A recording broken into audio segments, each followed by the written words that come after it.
At the end of December 2021, an underwater volcano with a rather exotic name, Hunga Tonga, woke up after several years of sleeping. It did that with so much energy and strength that people heard the eruption from over 100 miles away. Then it went back to sleep. But a couple of weeks later, it woke up again with a force 7 times greater than the first time. It broke the island above it in 2 parts. The lightning storm that started because of the eruption was the most intense in recorded history. The sound waves from the eruption traveled around the planet several times. Someone even heard a loud boom from it in Alaska. And it started the first known mega tsunami since ancient times. This tsunami took the lives of 2 people as far as Peru and caused trouble for 2 fishermen in California. But that's not all. This eruption could change the weather patterns on Earth for years. You may see the first proof in the summer of 2024, which is forecast to become much wetter than usual. Scientists believe the eruption was caused by gas building up to a critical point. Different minerals, including anhydrite quartz and sulfides, were building up for several months until they blocked the flow paths and sealed the gas within Hunga Tonga. Normally, when a volcano erupts, the fumes cause a temporary cooling effect on Earth's surface. But Hunga Tonga's eruption was different. It didn't produce much fumes, but released a massive amount of water vapor, roughly equal to 60,000 Olympic swimming pools. The intense heat of the eruption turned huge amounts of seawater into steam, which then blasted high into the atmosphere. All that water vapor ended up in the stratosphere, a layer of the atmosphere that's too dry to form clouds or rain. Scientists don't have any observations of volcanic eruptions like Hunga Tonga to predict its effects on our weather patterns. They can't tell exactly how long these effects might last either. This is because the only way to measure stratospheric water vapor is with satellites, which have only been around since 1979, and there hasn't been an eruption similar to Hunga Tonga in that time. Experts from different countries started analyzing satellite data right after the Hunga Tonga eruption. They wanted to find out how long water vapor would stay in the stratosphere, where it would go, and, most importantly, what this would mean for the planet. The first big result of the eruption, at least partially, was a huge hole in the stratosphere that was hanging on for several months in 2023. By the time it appeared, the water vapor had reached the polar stratosphere over Antarctica. In the following years, there wouldn't be enough water vapor left to enlarge this hole.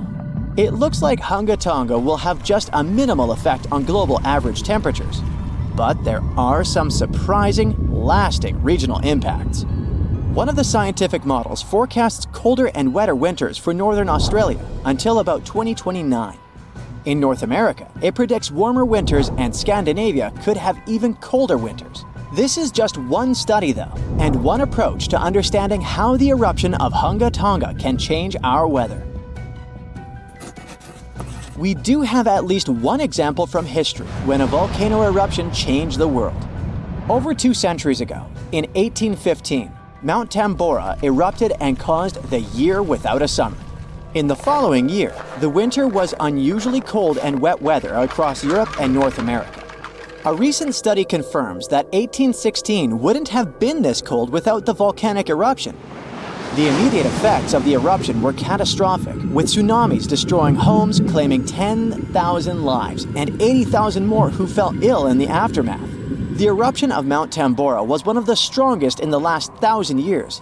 It had ejected an enormous amount of sulfur dioxide into the stratosphere, which quickly spread across the world. It resulted in the coldest year in at least the last 250 years. In May, frost wiped out most of the crops in New York, Massachusetts, New Hampshire, and Vermont.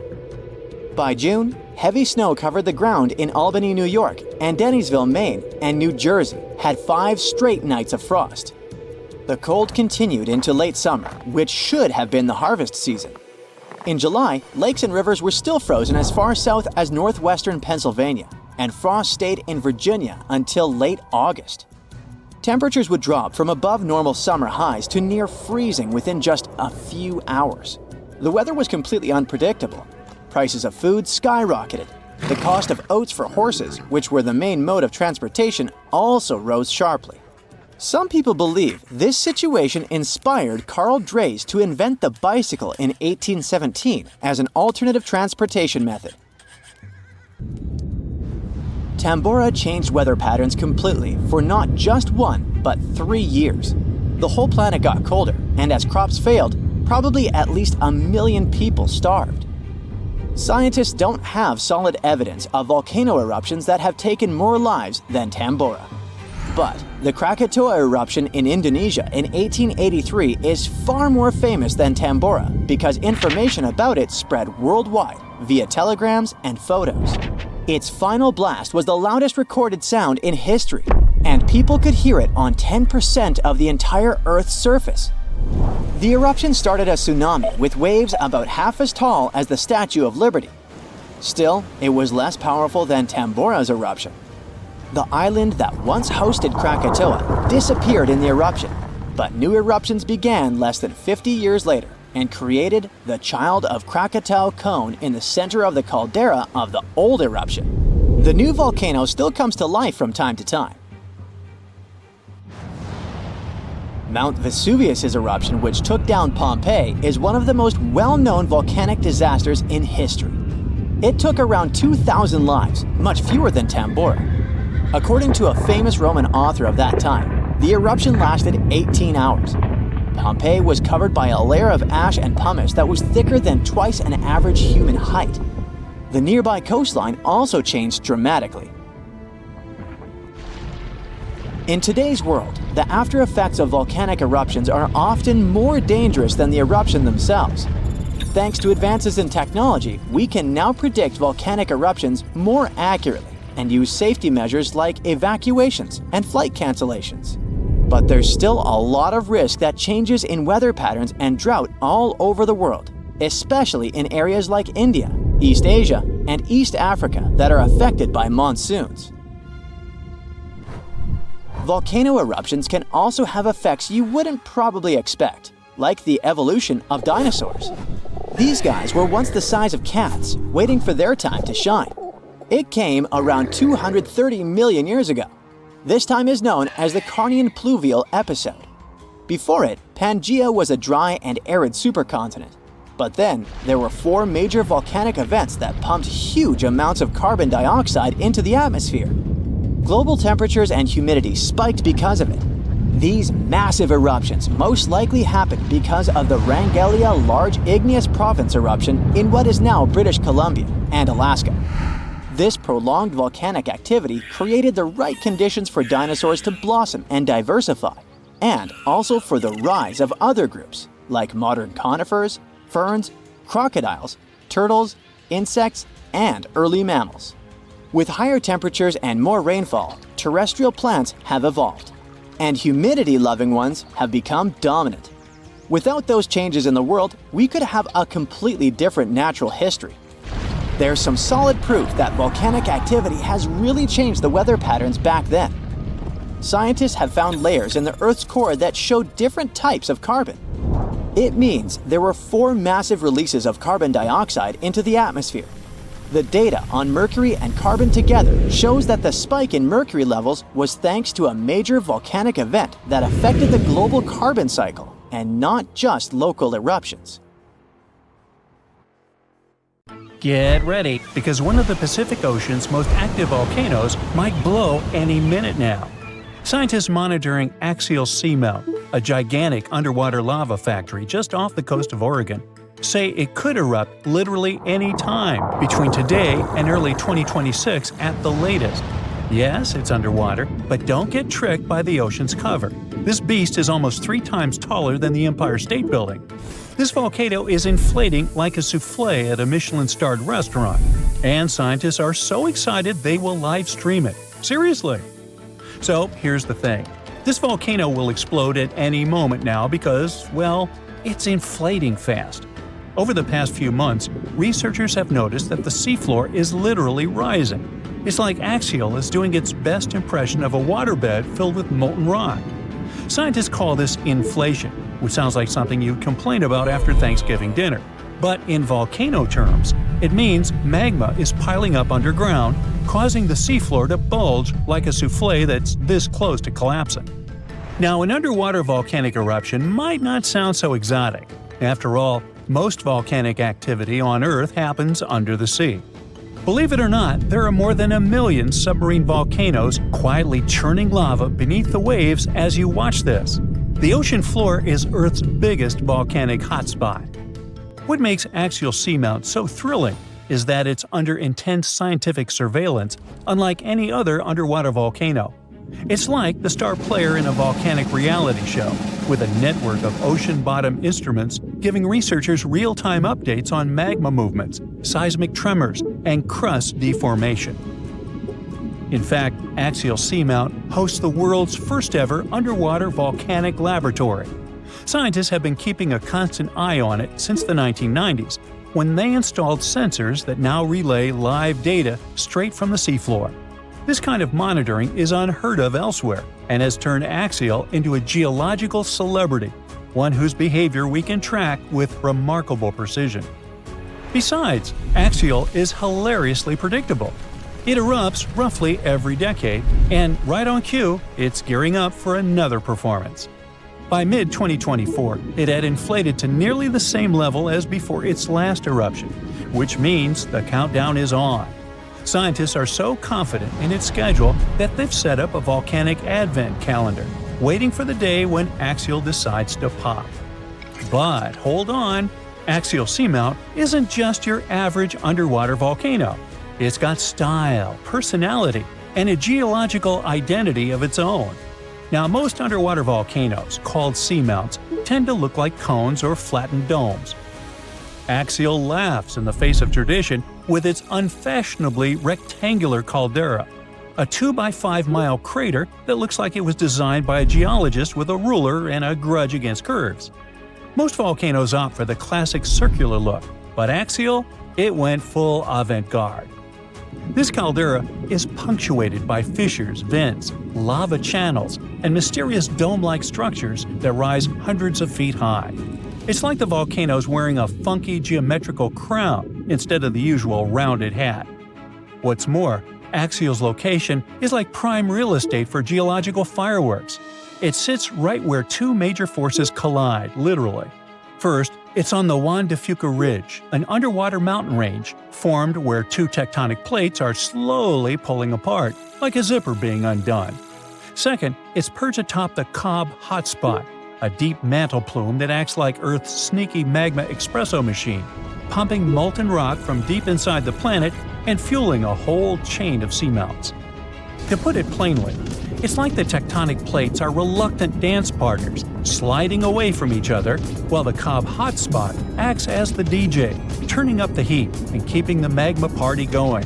This dual influence creates a complex plumbing system inside the volcano, with magma chambers filling, draining, and shifting in ways scientists are still trying to decode. The competition between the spreading plates and upwelling magma is what gives Axial its unique geological fingerprint, and it's also why this volcano keeps surprising us. Now, we said that Axial Summit isn't just a crater. The truth is that inside, the action gets even weirder and cooler, well, hotter, but you get it. Axial hosts black smoker hydrothermal vents, which blast superheated water at temperatures exceeding 700 degrees Fahrenheit. This is no ordinary underwater hot tub. These vents create one of Earth's most extreme environments, where bizarre creatures thrive in total darkness and scalding heat. Giant tube worms, crabs, colonies of bacteria, and even octopuses live off the mineral-rich plumes that gush from these vents, forming ecosystems completely independent from sunlight and photosynthesis. It's like an alien world beneath the waves, thriving off the volcano's fiery breath. These vent communities are crucial to science, not just because they're strange, but because they may resemble the earliest ecosystems on Earth. Some researchers believe life on our planet may have originated in similar deep-sea hydrothermal environments billions of years ago. Studying them could also help us search for life on icy moons, like Europa and Enceladus, where similar vents might exist beneath their frozen surfaces. When Axial erupts, it's like a natural reset button for these communities. The lava wipes everything out, but within months, life comes roaring back, proof that even in the most hostile environments, real estate is always in demand. For those worrying about tsunamis or coastal disasters, relax. Axial eruptions are the underwater equivalent of a slow cooker. The immense water pressure keeps things chill, well, scalding, but not explosive. So the worst thing that happens is some lava decorates the seafloor, and a few crabs have to find new vents to squat in. This means no massive ash clouds or explosive blasts that could reach the surface. Instead, lava oozes out and spreads across the seafloor, sometimes traveling for miles. But for scientists, this eruption is the golden ticket. Understanding axial patterns could help predict eruptions elsewhere, even on land. Plus, its bizarre ecosystems offer clues about how life might survive on other planets. Not bad for a volcano that mostly just sits around looking rectangular. Still, the volcano's activity can be heard in the form of thousands of small earthquakes every day. Thousands! As if the volcano itself was groaning and creaking, preparing to burst open. Again, we won't feel a thing, but at least they'll help scientists track the magma's movements and the volcano's eruptive cycle. Now, one of the coolest parts of this story is that scientists are preparing to live stream Axial's next eruption for the first time ever. Imagine watching an undersea volcano in action, live, as it's painting the ocean floor with fresh lava.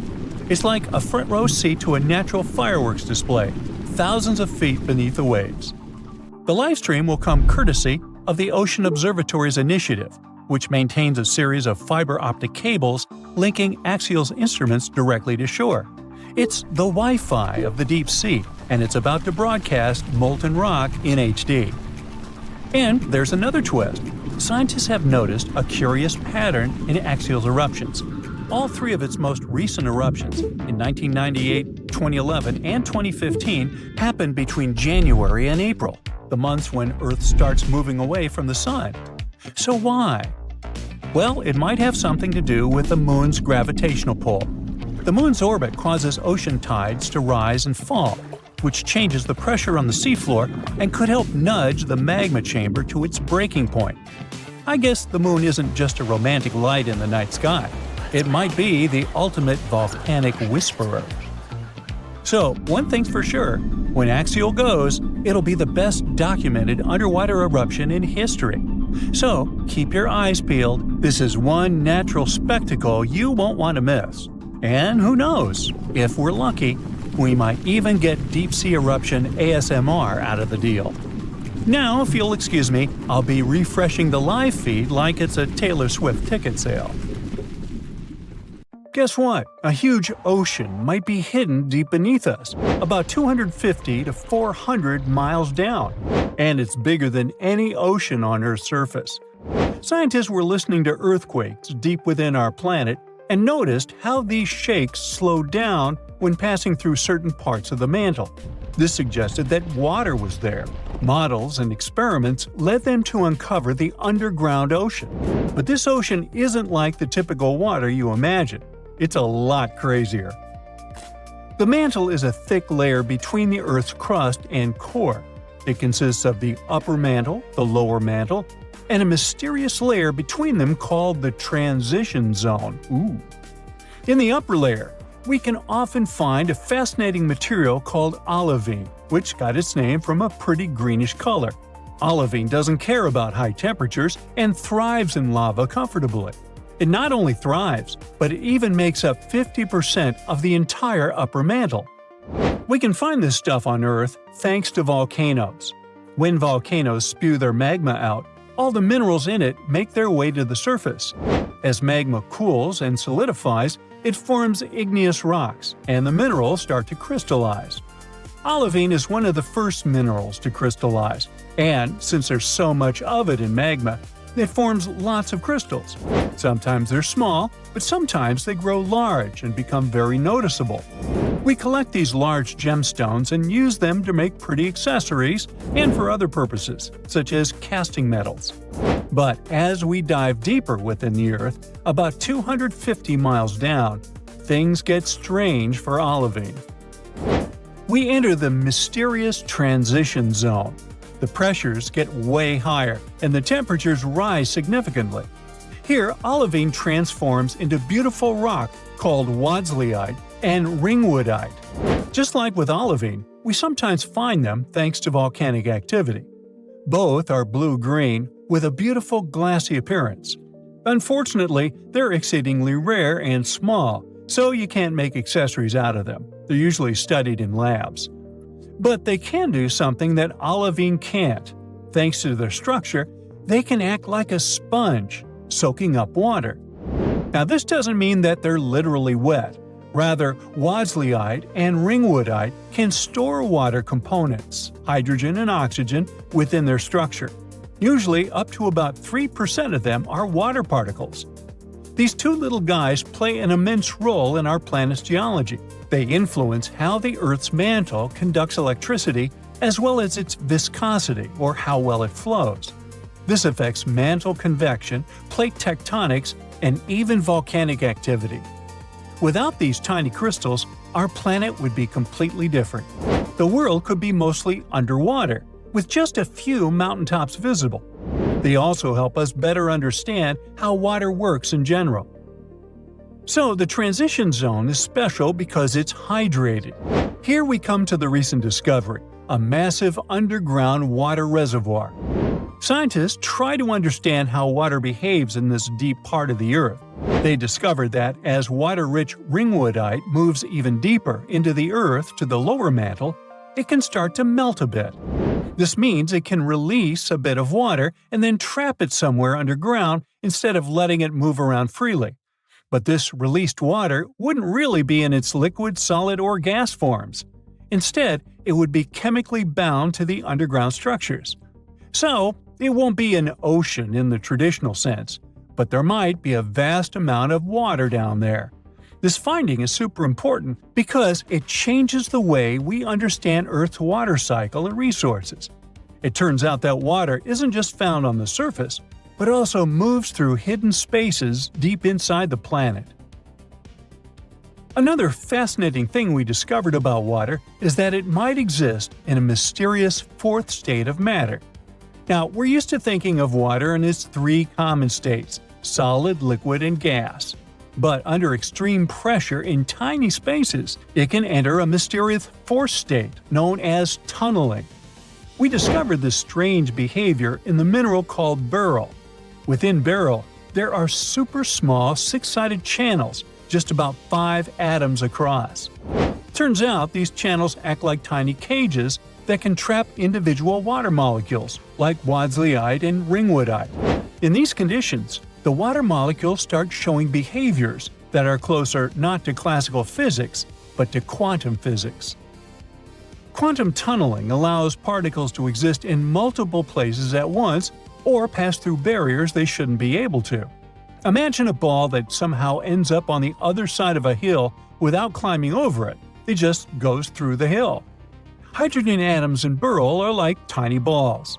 Typically, each ball would sit in one specific spot. However, in the experiment, these hydrogen atoms didn't stay still. Instead, they were found simultaneously in multiple spots. Together, they formed a pattern that looked like 2 wavy rings. It's like water molecules got smeared around in a ring shape. This is a state of water that we've never seen before. It reshapes our understanding of how water behaves under certain conditions, and it has huge implications for biology. All these discoveries have everyone rethinking where Earth's water really comes from. Water is essential for life as we know it. About 71% of Earth is drenched in water, and humans are mostly water too. When we figure out how it appears in space and on planets, it will give us clues about how to better search for extraterrestrial life. One theory says that when Earth was forming, the materials that clumped together to make the planet already included water, or at least the ingredients to make it. Earth formed about 4.5 billion years ago. Our planet slowly emerged thanks to gravity from dust, gas, and rocks that surrounded our newborn sun. This material gradually came together to form the planets of our solar system. However, the young inner solar system was a scorching place, too hot for any liquid water to survive. it would have simply vaporized and escaped into space. But it's possible that water was trapped inside the rocks that initially formed Earth. Some of the Earth's original building block contained much more hydrogen than all our oceans combined. It would also explain how water molecules got so deep underground. Then, volcanic activity could have later released the water stored deep within, sending it into the atmosphere as vapor. This vapor would eventually cool down, condense, and fall as rain, filling the young Earth with lakes and seas. Another idea is that after Earth was formed, water was brought here by wet space visitors like comets and asteroids crashing into the planet. Long ago, the inner solar system was a wild and chaotic place, much like Brightside. When the outer planets rearranged their orbits, this caused a ripple effect, which we now call the Late Heavy Bombardment. It sent a flurry of icy space rocks crashing through the inner solar system, many of which collided with Earth. For a while, scientists thought that this event and comets were a primary source of Earth's water. But then, we learned that comets have a different chemical makeup from the water on Earth. Then we looked at the asteroids. Their water closely resembles the water in Earth's oceans. Some of the samples even contained organic materials. There's also a chance some random planet helped us out. About 4.5 billion years ago, a Mars-sized planet named Theia is thought to have collided with Earth. It was a violent encounter that melted part of Earth's mantle and led to the formation of the Moon. Perhaps Theia also brought some water with it. And finally, Earth could have generated its own water. Chemistry says that hydrogen could react with molten rock in vast magma oceans to produce seas and oceans. It's also possible that all these ideas are true, and Earth's water came from several sources. It complicates our research, but shows how dynamic water can be in space. So, since 2000, the world has been hit with more than 1,700 earthquakes with magnitude greater than 5. Many happened around the Ring of Fire, located around the Pacific Ocean. In North America, the biggest threat is the San Andreas Fault Line, which can create an earthquake of a magnitude higher than any other, earning it the spine-tingling nickname, the Big One. The potential destruction of California is a terrifying prospect that could have unimaginable consequences. But the Big One is just the beginning of what's to come. Bad news! Scientists have predicted an earth-shattering event that will occur in 2030. Like it or not, there's a 70% chance that we'll experience the Big One, and it will be an earthquake with a magnitude of 6.7. The San Andreas Fault Line will cause the Big One, but what is scary is that we can't predict it. On the other hand, a massive earthquake occurs every 100 years. This means there's always time to prepare for a natural disaster.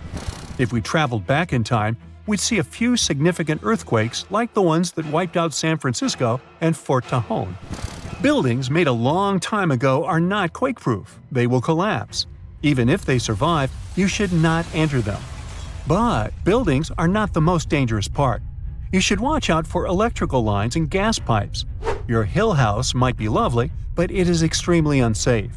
During quakes, the hill can turn into a massive landslide that will destroy everything in its path. Say goodbye to road trips because all the roads will be ruined. You should have some spare water and food since you won't be able to go to the supermarket. This disaster won't be cheap. It will cost the U.S. around $200 billion to recover from the quake. At least the earthquake will not trigger tsunamis. But there's something that can cause more damage than the Big One. The notorious Cascadia subduction zones start in California and ends up all the way in Vancouver, Canada. The San Andreas Fault Line is nothing compared to this zone.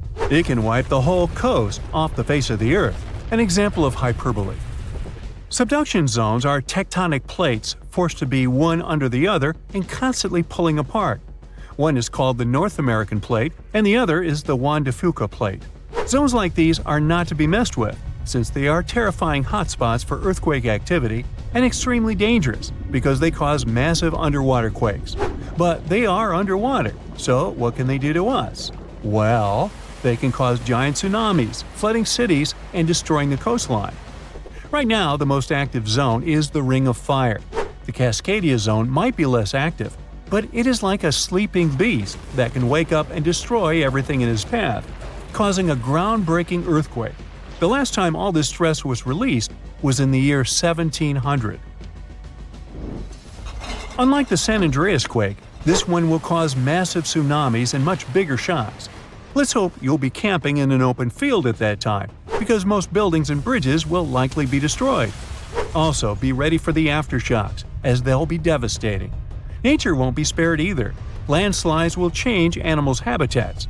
Even our homes will be changed forever. Luckily, there is a light at the end of the tunnel, and scientists are doing everything they can to ensure our safety. New rules are implemented. Every new building must be able to withstand massive shocks. They're developing modern warning systems, and every new infrastructure must follow strict quake-proof guidelines. The Juan de Fuca and the North American plates are locked together, but they won't stay like that forever. When they unlock, get ready for a massive shake. The closer you are to the epicenter, the more damage you'll experience. But even if you are lucky to be far away, you may still feel the ground shaking for some time. Now, if we compare the Cascadia subduction zone and the San Andreas fault, we'll see how much more dangerous the Cascadia zone is. In 1994, there was an enormous 6.7 magnitude earthquake in the Northridge area, close to the San Andreas fault. Sadly, many people didn't make it, and some were injured. Back then, buildings were not strong and earthquake-proof, and many of them were damaged. The Cascadia subduction zone can potentially cause a magnitude 9 earthquake. A magnitude 6 quake has the power of around 44 million pounds of dynamite, but a magnitude 9 has the power of 44 trillion pounds of dynamite. The strongest ever recorded quake was in Chile. Its magnitude measured 9.5, and it destroyed most everything. So let's say you've survived the quake, but the struggle is far from over. Soon after, a massive tsunami will strike, with waves that might reach up to 100 feet in some areas. That's so unlike the San Andreas earthquake, which can't produce any significant waves.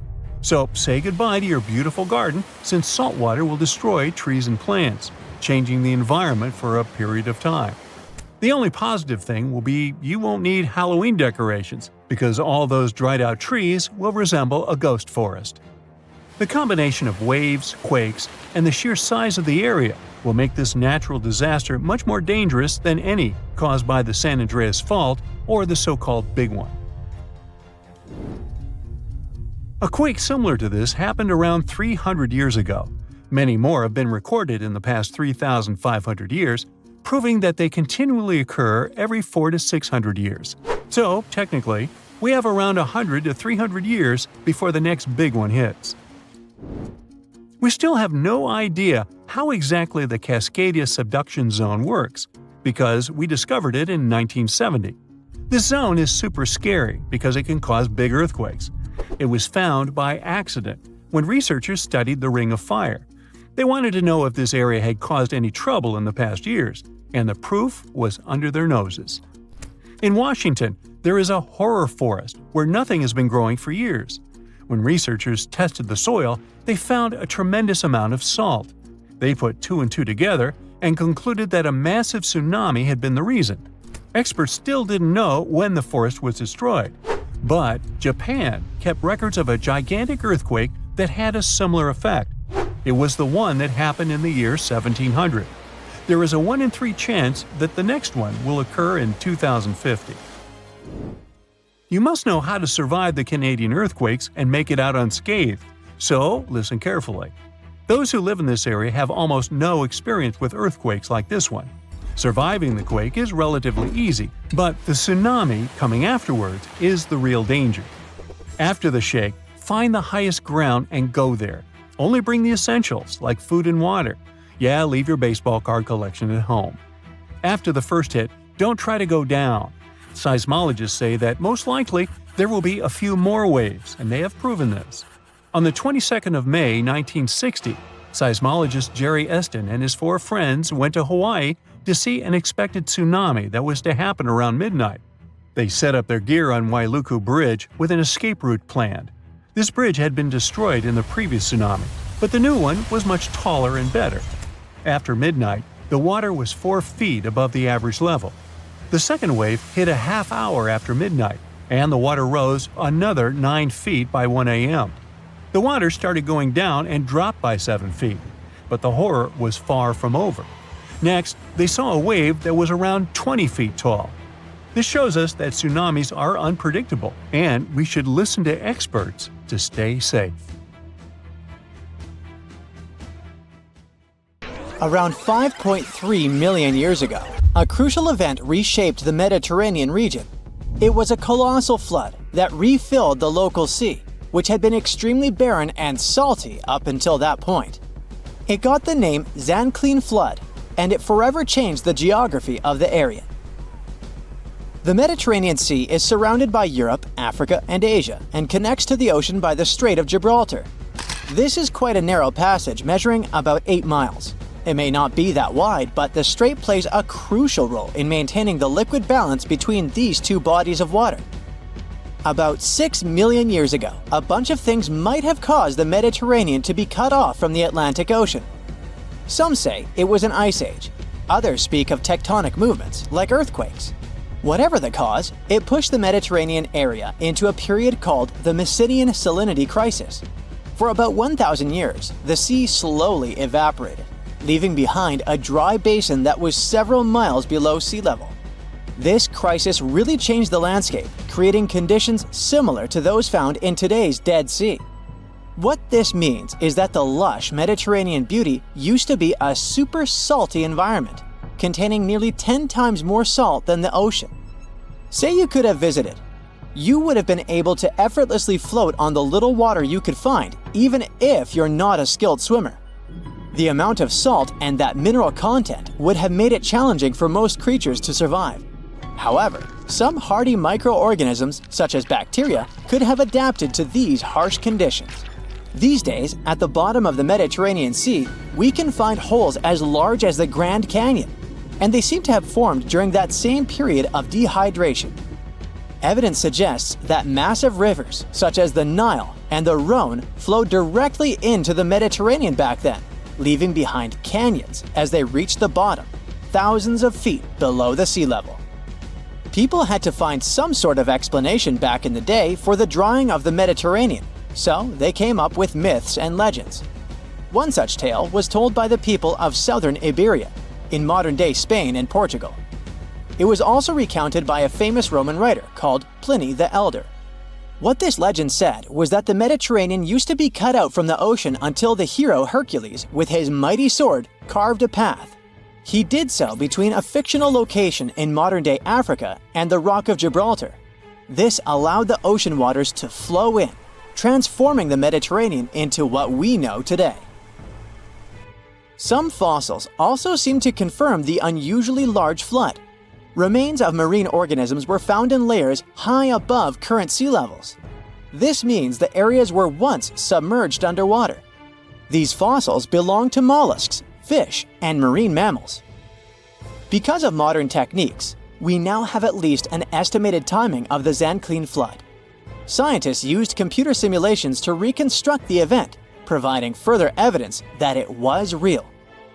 What they also discovered is that there's a possibility the Mediterranean might change once more. The Strait of Gibraltar could close, most likely because of movements deep under the ground. This could lead to the Mediterranean becoming dry again, over a span of about 1,000 years. The Mediterranean area could disappear altogether if the African continent keeps shifting north too, getting closer to Europe. Another one of those famous yet still a bit hypothetical large floods is called the Black Sea Deluge Theory. Some scientists think that around 8,400 years ago, water from the Mediterranean might have spilled over into the Black Sea through a narrow passage called the Bosporus Strait. This could have caused a massive disaster, forcing people living near the Black Sea to pack up their things and move further inside the continent in both Europe and Asia. Along with them, they might have carried stories about this colossal flood. The specialist that came up with this idea also suggested that these migrating people might have brought along new ways of farming. Not everyone from the scientific community is convinced, though. Some argue that while there might have been a flood, it likely happened earlier and was way smaller. They didn't think this flood could have caused, for example, the story of Noah's Ark. In this legend, a spiritual man was warned by a higher entity that a giant flood was on its way. The man went to gather pairs of animals and pack them all in a boat to make sure these species would survive the devastating flood. There was also the concern among scholars that discussing real floods and ancient stories too much might blur the lines between science and fiction. There may be other reasons why these flood stories are so often found across different cultures all over our planet. One idea is that floods were incredibly destructive for early farmers, so they invented myths about them signaling the end of the world. Another idea is that people stumbled upon ancient sea creature fossils in unusual places, leading them to believe there was a significant flood in the past. The solution to future floods, though, might be floating cities. As sea levels continue to rise, coastal cities like Amsterdam, New Orleans, and Venice may go under. So, floating infrastructure may be the way to go, with buildings that can rise with the water levels, making them able to resist extreme weather too. Countries like the Netherlands, which have a history of managing water risks, are pioneering these floating creations. With cities running out of space for expansion, we might be forced to move on water anyway. By moving on the water, we can reduce crowding and create more interesting ways to feed ourselves, like floating gardens. These homes also come with great alternatives to our energy needs through systems that use solar and wind power. Not to mention that these homes might turn out to be cheaper in the long run. One such floating city might pop up soon in the Maldives. Its goal is to host up to 20,000 people and will feature places to live and eat, but also shops and schools. Designed to look like coral, the region will include canals placed between some 5,000 floating pieces of land. The city will be constructed using modular units, put together in a construction site nearby. After they're completed, they'll be towed to the floating city. The next step is to secure them to a large underwater concrete hull, which is screwed tightly to the seabed on some steel stilts. All these pieces of construction let the modular units easily move as naturally as the sea. Even for those that are afraid of seasickness, there's a solution. That's what the nearby coral reef is for. It will surround the city, making a natural wave breaker. Human-made coral banks will also be placed underneath the city, which will also help coral grow naturally. The long-term goal is to make the establishment self-sufficient. It will have electricity, mostly from on-site solar power. Waste will be treated nearby and reused as plant fertilizer. Instead of air conditioning, the city will use deep-sea water cooling. This method pumps cold water from the deep sea to cool the area, saving energy. Earth is not the only planet that's seen some serious floods. In ancient times, Mars seems to have experienced them too, and they played an important role in shaping its surface.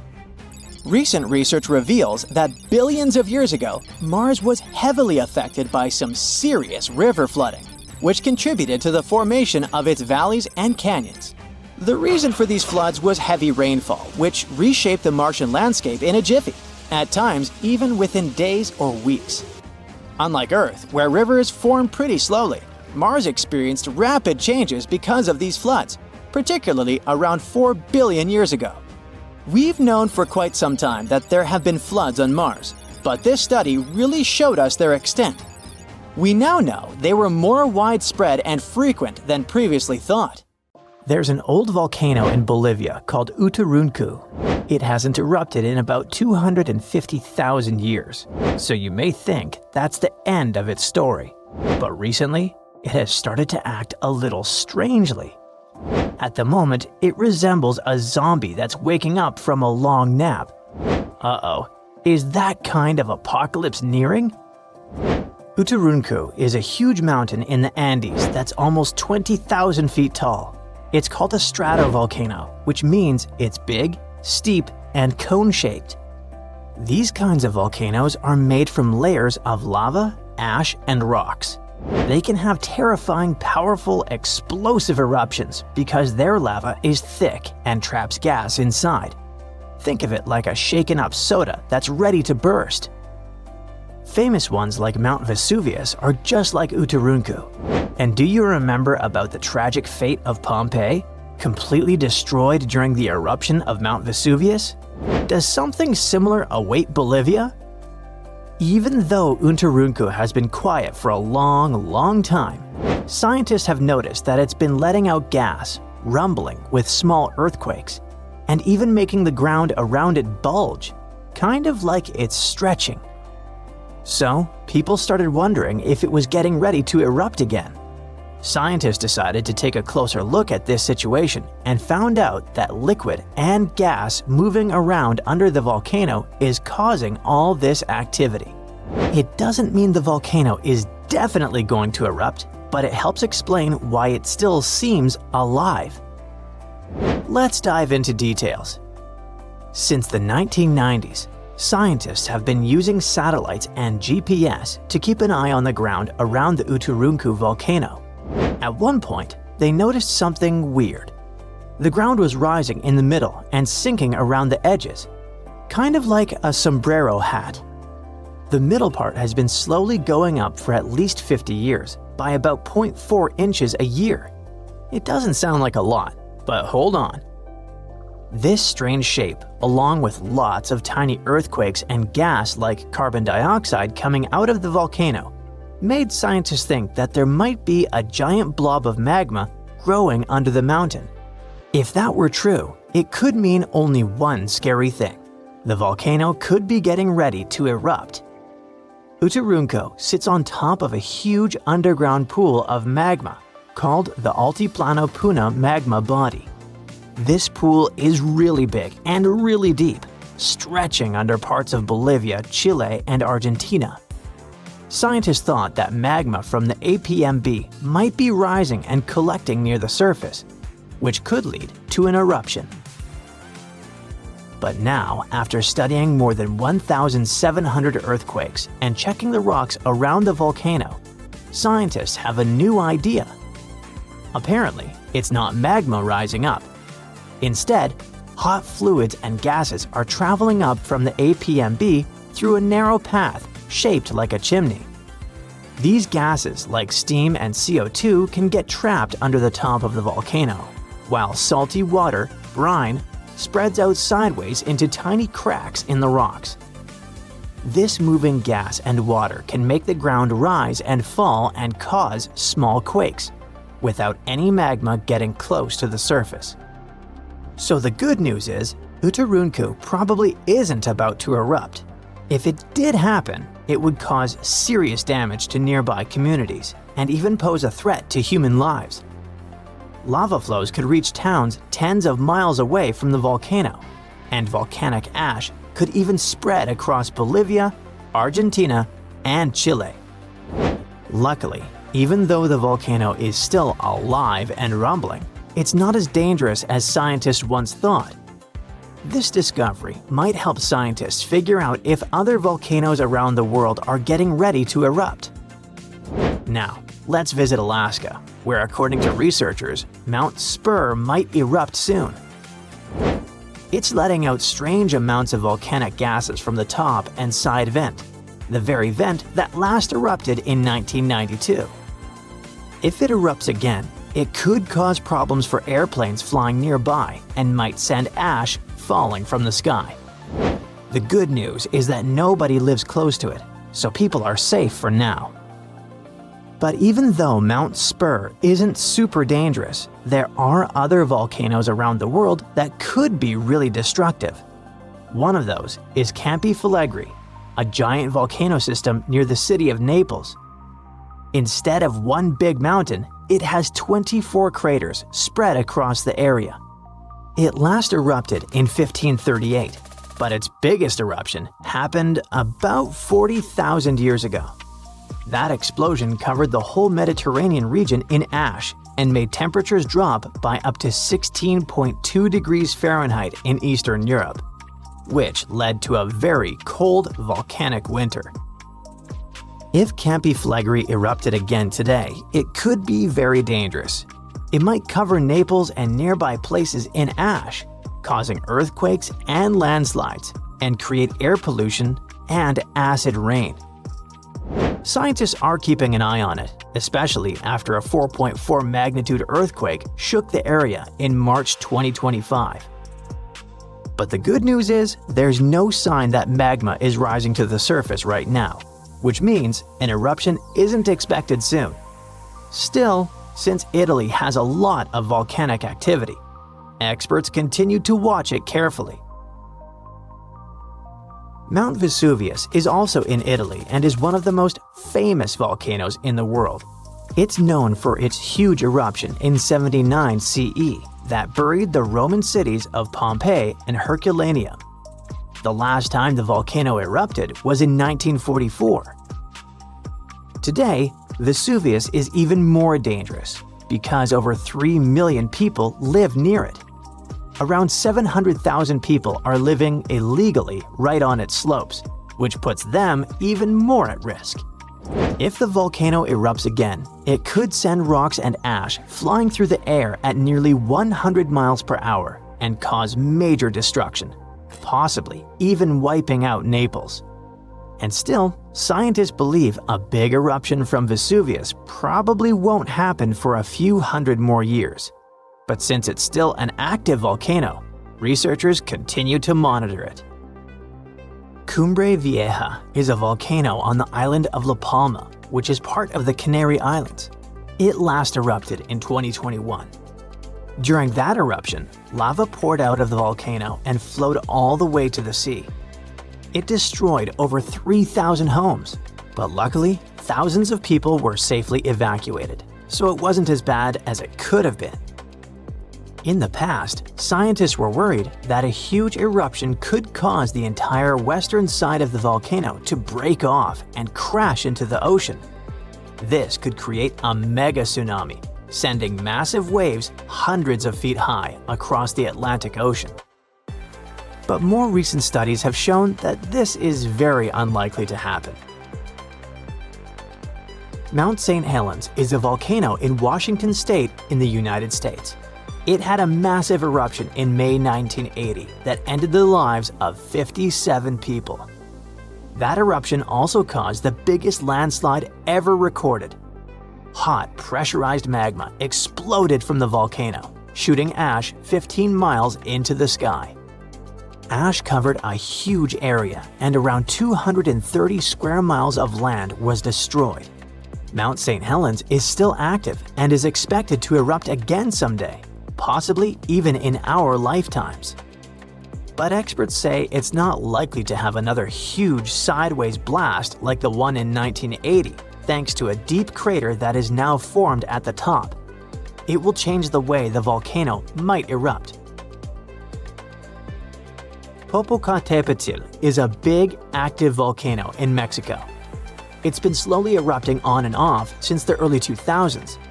It's really close to a lot of people, just 40 miles from the Mexico City metropolitan area, which has about 22 million people, and 30 miles from Puebla, which is home to about 6 million inhabitants.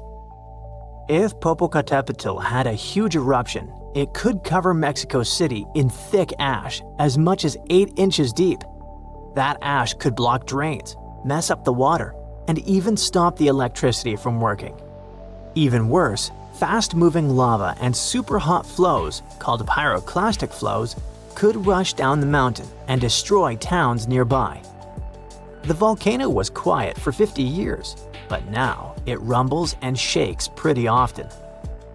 There have been over a dozen small eruptions, including some as recent as February 2024. Some nearby places got covered in ash, but scientists say this isn't too surprising, and they're keeping a close eye on it. On January 26, 1700, one of the biggest earthquakes in history hit off the coast of the United States. It had a magnitude of 9, which puts it in the top 10 most powerful earthquakes ever recorded. This earthquake triggered a huge tsunami and changed the coastline all the way from southern British Columbia down to northern California forever.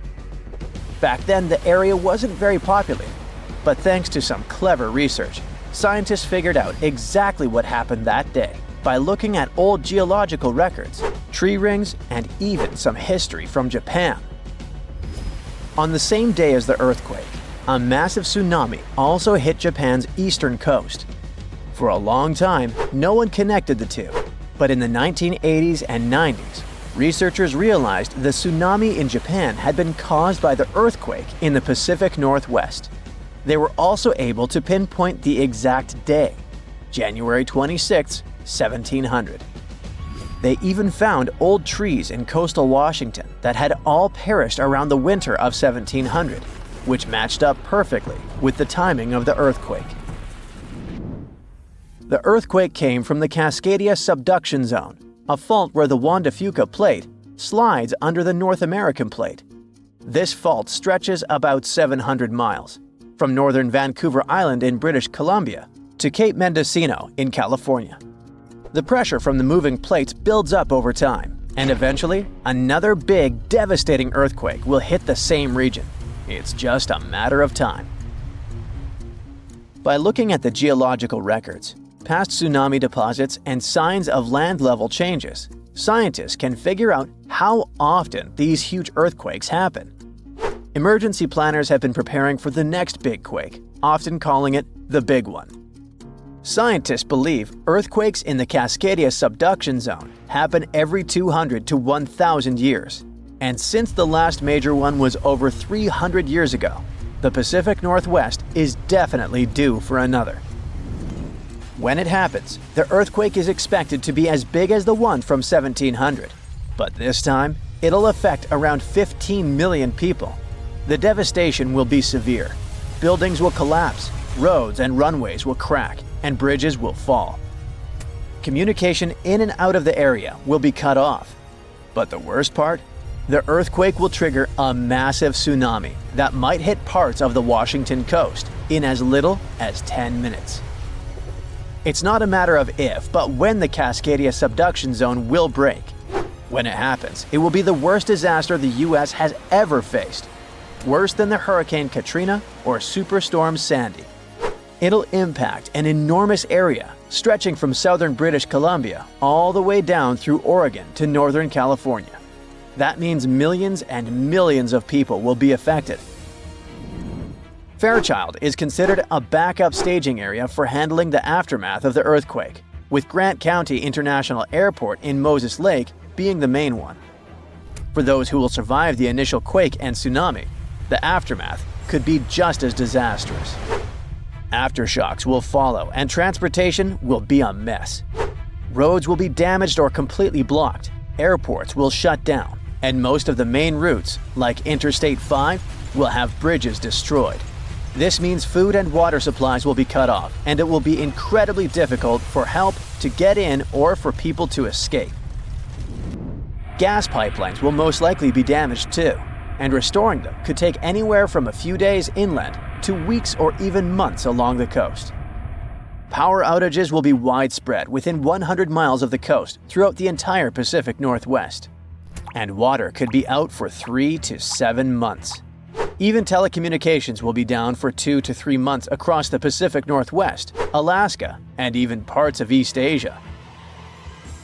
The good news for eastern Washington is that it will mostly avoid the worst of it, thanks to natural barriers between the west and east sides of the state. The tsunami may hit the Columbia River Gorge, but it will lose energy quickly because of a sandbar under the river. The Cascade Mountains will absorb much of the earthquake's impact, so the east side won't feel it as strongly.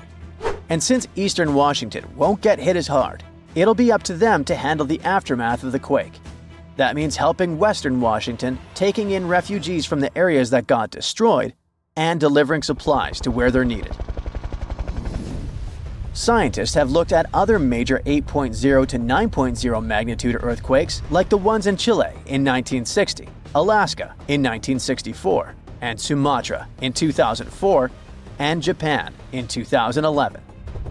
These kinds of quakes can shake the ground for anywhere between 6 to 10 minutes, and that's a long time for the ground to be shaking. Such quakes are super intense because they happen close to Earth's surface, so it's not just a quick shake. It's a long, strong one that can cause a lot of damage. If the Cascadia earthquake and tsunami were to hit tomorrow, over 13,800 people could lose their lives, and about 107,000 people could be injured. The economic toll in Washington, Oregon, and California could top $70 billion. To put that into perspective, we can compare these numbers with some other major earthquakes. In Chile's 1960 earthquake, about 1,650 people lost their lives. The 1964 Alaska quake resulted in around 140 lives lost.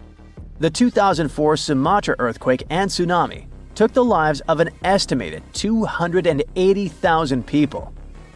And the 2011 Japan earthquake and tsunami caused over 20,000 casualties. Authorities know about the dangers of the Cascadia Fault, but even with all the planning, no one can say for sure what will be needed when the big quake hits. Right after the earthquake and tsunami, the areas outside the immediate disaster zone won't be able to help much because roads and airports will be destroyed, and resources will be limited. How can we deal with this kind of disaster and its effects? We don't have all the answers yet. Right now, let's focus on the Cascadia subduction zone. It's a huge fault line that stretches about 620 miles from Vancouver Island to Cape Mendocino in California, sitting about 93 miles off the coast. It's like one tectonic plate is slowly sliding under another. When the plates are close to the surface, about 18 miles deep or less, they get stuck because of friction, kind of like pushing two rocks together. Over time, this creates a lot of pressure. When the pressure finally becomes too much, the plates slip, causing a massive earthquake. This is called a megathrust earthquake, and it can be huge. Below the area where the plates are stuck, there's a zone where the plates move really slowly. We're talking about just a few inches every few months. This slow movement helps to release some of the pressure, but it also builds up more pressure on the parts of the fault that are still stuck. This means that over time, it increases the chances of a huge earthquake happening. These massive quakes, called Great Subduction Zone earthquakes, can be stronger than magnitude 8.5. Megathrust earthquakes are the biggest earthquakes that happen. They can go over a magnitude of 9.0, which is insanely powerful. Just to put it in perspective, a magnitude 9.0 earthquake releases 1,000 times more energy than a 7.0 and 1,000,000 times more energy than a 5.0. These earthquakes happen when a lot of pressure builds up in a part of the fault that's locked, which means the plate can't move past each other. When that pressure gets too high, the fault finally ruptures, releasing all that built-up energy in one massive shake. The Cascadia subduction zone is super long. That's why if it were to rupture all at once, it could produce a large earthquake. Scientists have studied this region and found that about 18 miles below the surface, the fault is completely locked. The plates there aren't sliding past each other. But deeper down, the plates start to slide more smoothly, causing less friction. This is important because it tells us how much stress is building up in that locked zone, and how it could eventually lead to a major earthquake. Back in 2018, the biggest active underwater eruption ever happened, at least the one that we could officially record. Scientists followed earthquakes that struck the area in the western Indian Ocean off Madagascar. Between 2018 and 2021, over 11,000 earthquakes struck a small island called Mayan between Madagascar and Mozambique. The strongest one had a magnitude of 5.9. Until then, this area had been pretty peaceful. There had only been 2 earthquakes recorded over 50 years. Along with regular earthquakes, there were also some unusual seismic hums, like earthquakes at pretty low frequencies, forming deep underground. People couldn't feel those hums at the surface, but researchers around the world discovered them and realized they were related to volcanic activity no one actually noticed coming. Something strange happened. That underwater eruption created a giant skyscraper-sized volcano. This new underwater volcano turned out to be around 1.5 times the height of One World Trade Center in New York, and almost 10 times bigger than the Statue of Liberty. The area where it appeared had been explored in 2014, but it was almost flat, peaceful, and empty back then. Now, there is an actual volcano nearly 8,500 feet below sea level. The volcano gets its magma from a super profound reservoir located nearly 34 miles underground. It's the deepest reservoir of volcanic magma that we know about. The Earth has layers, and the middle one is kinda chunky. It's very much like peanut caramel filling many chocolates have. Research shows there are probably hunks of oceanic crust deep inside the Earth's liquid mantle. They're stuck there, creating large lumps in something that was supposed to be a smooth layer. Our planet has a rigid outer layer. It includes a hot upper mantle and cracked crust. The hot mantle moves and churns all the time, making the crust at the surface move too. This way, the oceanic crust dives into the depths and makes huge magma plumes go up toward the planet's surface. Scientists even found an ancient piece of the Pacific Ocean hundreds of miles underneath China. Those are the old remains of the Pacific seabed from long ago, and they were pulled downward below Earth's surface into the mantle transition zone. This rocky slab that used to be at the bottom of the ocean is made of the crust and some solid parts of the upper mantle. Most of the volcanic activity on our planet happens where we don't even see it, under the surface of the ocean. About 70% of all volcanic activity happens in the oceans, and mostly in the area of the South Pacific, with over 1,100 volcanoes squeezed into that area. Coastal cliffs, mountain changes, soils, and sediments that line valleys. These are only a small portion of the rocks on our planet. Oceans hide so much more deep down below the Earth's surface. In between the Earth's surface and its core is the mantle.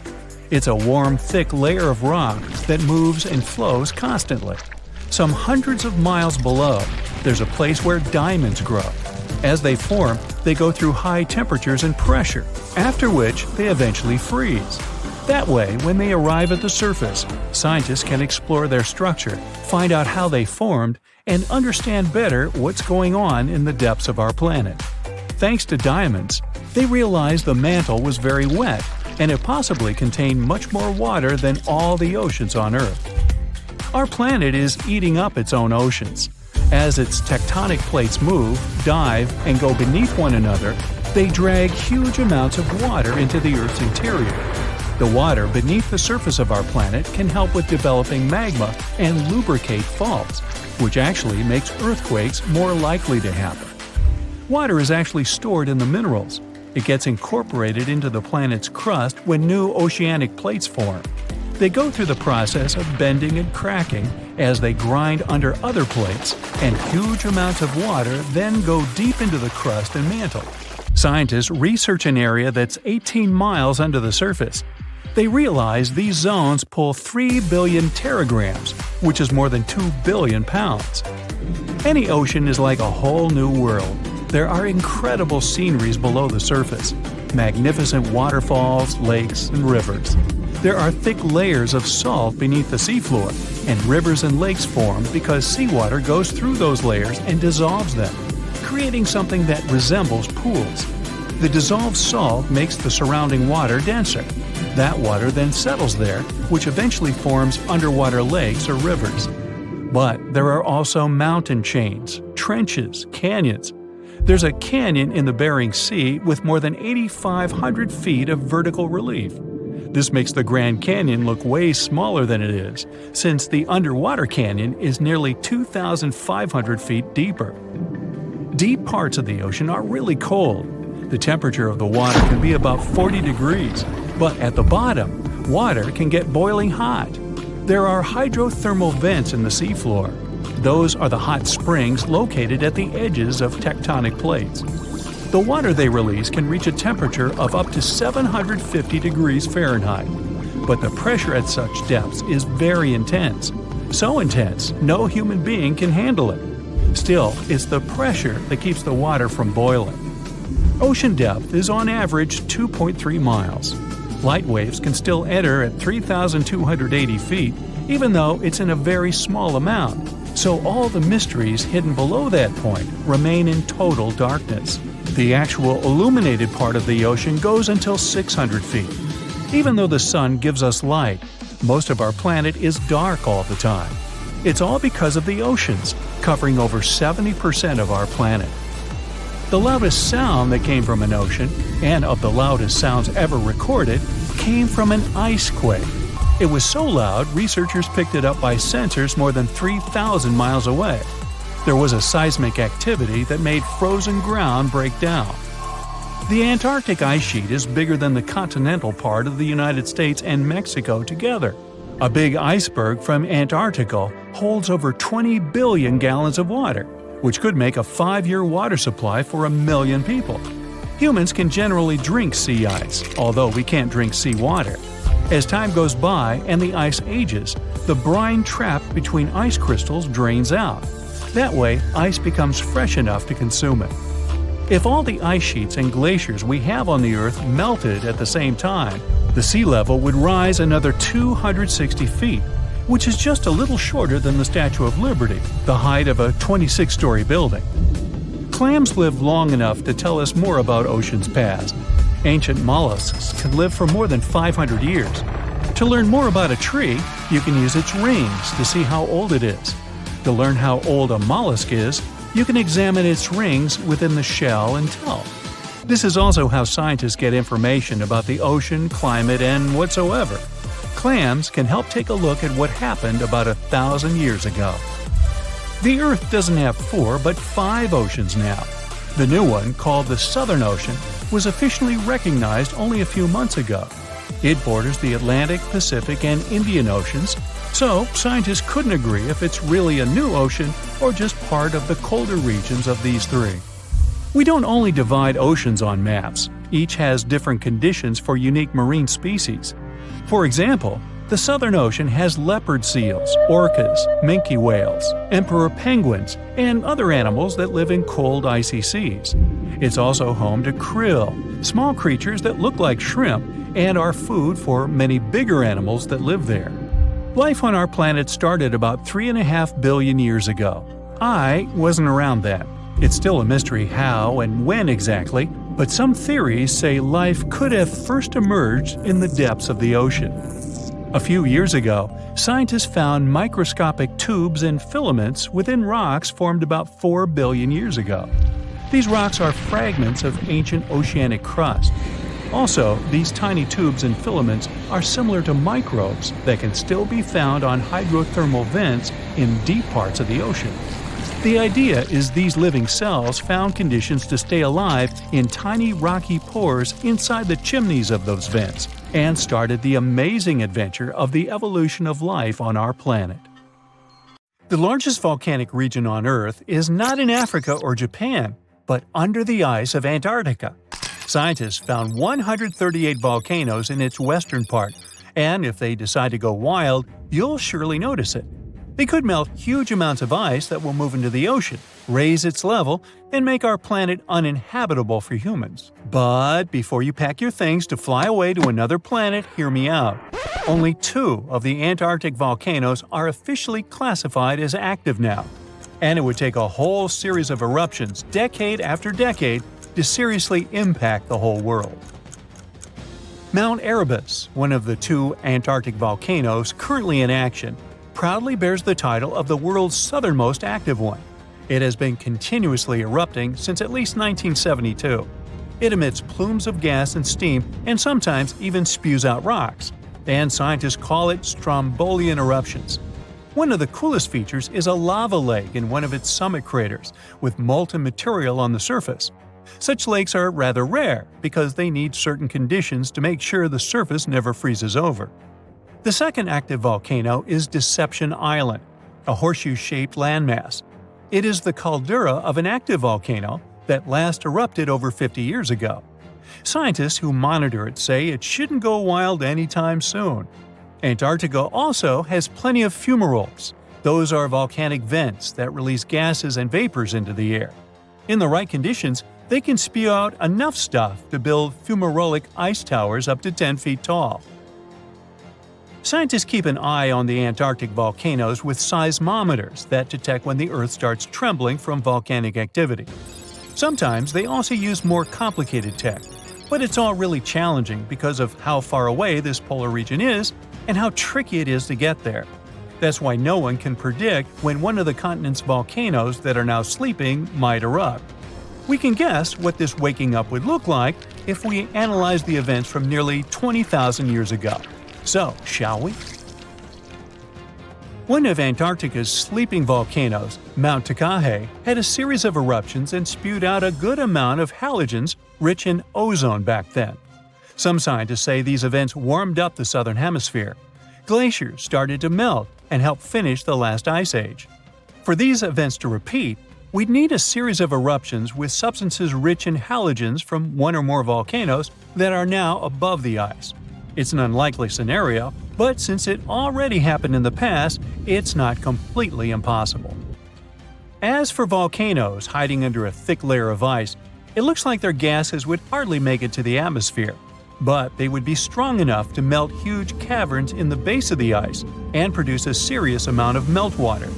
The West Antarctic ice sheet is wet and not frozen to its bed, so this meltwater would work as a lubricant and set the overlying ice into motion soon. The volume of water that even a large volcano would generate in this way is nothing compared to the volume of ice beneath it. So, a single eruption wouldn't make a difference. But several volcanoes erupting close to or beneath any of the western Antarctica's big ice streams would. Those ice streams are rivers of ice that take most of the frozen water in Antarctica into the ocean. If they change their speed and bring unusual amounts of water into the ocean, its level will rise.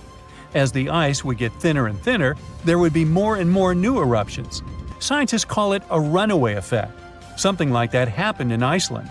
The number of volcanic eruptions went up when glaciers started to recede at the end of the last ice age.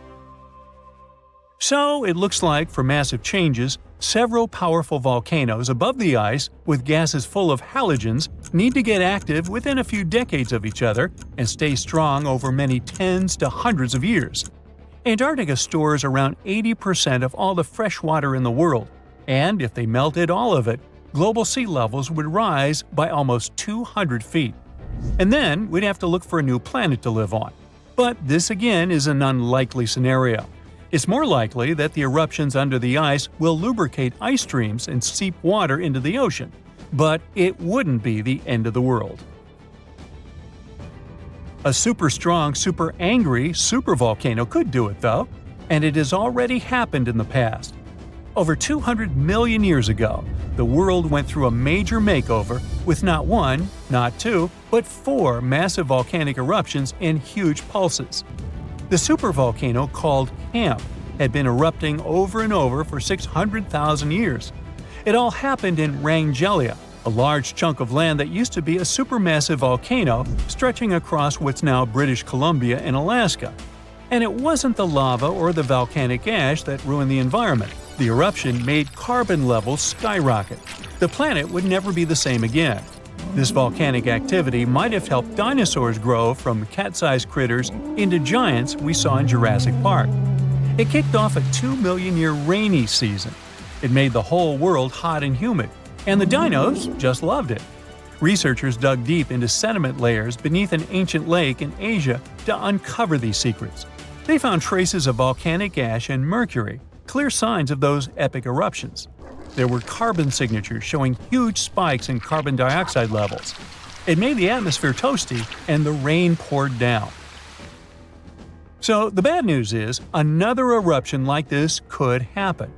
The supervolcano beneath Yellowstone National Park has been sleeping for nearly 70,000 years. But if it wakes up, it would be many times more catastrophic than the eruption of Mount St. Helens in 1980. It's considered the most disastrous volcanic eruption in U.S. history. It followed 2 months of earthquakes and injection of magma below the volcano that weakened and destroyed the entire north face of the mountain.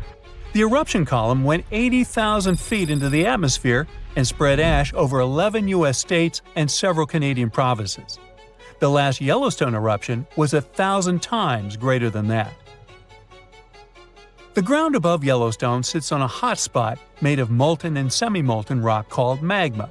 This magma stuff flows into a chamber beneath the park, about 4 to 6 miles down, making the ground puff up like a balloon. But then, as it cools down, the ground goes back to its usual state. Volcano watchers have been keeping an eye on this for a century. They noticed the ground lift up about 10 inches around 20 years ago, but since 2010, it's been going back down. The experts say we have no big eruptions on the horizon, so doomsday isn't coming anytime soon. But there's some underground activity going on lately which keeps us interested. Since humans haven't been around to witness every little thing Yellowstone does, it's kind of tough to say for sure what's brewing down there. Yellowstone has had some epic eruptions within the last couple million years. They happen like clockwork, with gaps of 600,000 to 800,000 years between them. The last big one was around 640,000 years ago, and it basically reshaped the entire landscape, spreading ash and debris as far as Louisiana. You can still see the aftermath of the last big eruption in the Yellowstone caldera today. Experts say a massive eruption like the last one is an unlikely scenario. We're more likely to see eruptions of steam and hot water or lava flows. When and with what force it will wake up remains a mystery to scientists. An earthquake in Indonesia began in 1829 and lasted a mighty 32 years. It reached its climax in 1861 and hit a magnitude of around 8.5. It was caused by the tectonic plates below the island slowly clashing against each other. Researchers discovered that the quake had been building for some time after analyzing the coral in the area. They found it was being periodically exposed to the open air. That was caused by the gradual earthquake moving the land up and down. Scientists call these decades-long silent earthquakes slow slip events. A single lightning bolt can warm the air to around 54,000 degrees Fahrenheit. The heat makes the air expand quickly, creating a shock wave or boom, which we know to be thunder. There are close to 3 trillion trees on Earth. That translates to roughly around 422 trees for every person. Before humans, the number was nearer to 6 trillion. Almost 70% of the Earth's surface is covered by water, which on average is around 2.5 miles deep. 97% of Earth's volcanoes lie underwater, as well as the mid-ocean ridge, a massive mountain range that is over 40,000 miles long. Humans have mined around 190,000 tons of gold from the planet. Experts predict there is around 20% still left to be mined, but this figure is constantly changing. The world's largest active volcano is in Hawaii. Called Mauna Loa, it's over 2.5 miles above sea level. Given that most of it is underwater, the volcano's summit is a staggering 11 miles from its base. That's the same length as over 160 football fields. The highest ever recorded temperature on Earth was a sweltering 136 degrees Fahrenheit. It was recorded in El Azizia, or modern-day Libya, on September 13, 1922. The lowest temperature was a chilling minus 129 degrees Fahrenheit, recorded at Russia's Vostok station in 1983. Earth is the 5th largest planet in the solar system, behind Jupiter, Saturn, Uranus, and Neptune. It has a circumference of roughly 25,000 miles, and it would take the average person around 8,300 hours to walk around the face of the Earth. The separation between Earth's land masses would make such a trek almost impossible, though. It takes 365.25 days for the Earth to orbit the Sun. Because our calendar years only have 365 days, we add an extra leap day every 4 years to make up for the difference. Russia is the largest country on the planet, with a total area of about 6.5 million square miles. It encompasses more than 1/8 of the Earth's inhabited land area, but still has a relatively small population given its size. Earth is the only planet with one moon. Mercury and Venus have no moons, while every other planet has 2 or more. Earth is over 4 billion years old. Scientists calculate this by looking at the planet's oldest rocks, as well as meteorites that have crash-landed. They used meteorites as they were formed at the same time as Earth, when the solar system was forming.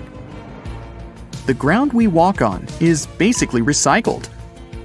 The planet's rock cycle turns igneous rocks to sedimentary ones, then transforms those into metamorphic rocks, and back again. Like Earth, our moon also experiences earthquakes. They're less common and intense than the ones we have, and are caused by tidal stresses. A tidal stress is basically the relationship between the gravitational pull of the moon on the Earth and that of the Earth on the moon. Despite being the 5th largest continent, Antarctica holds 70% of the planet's fresh water and about 90% of its ice.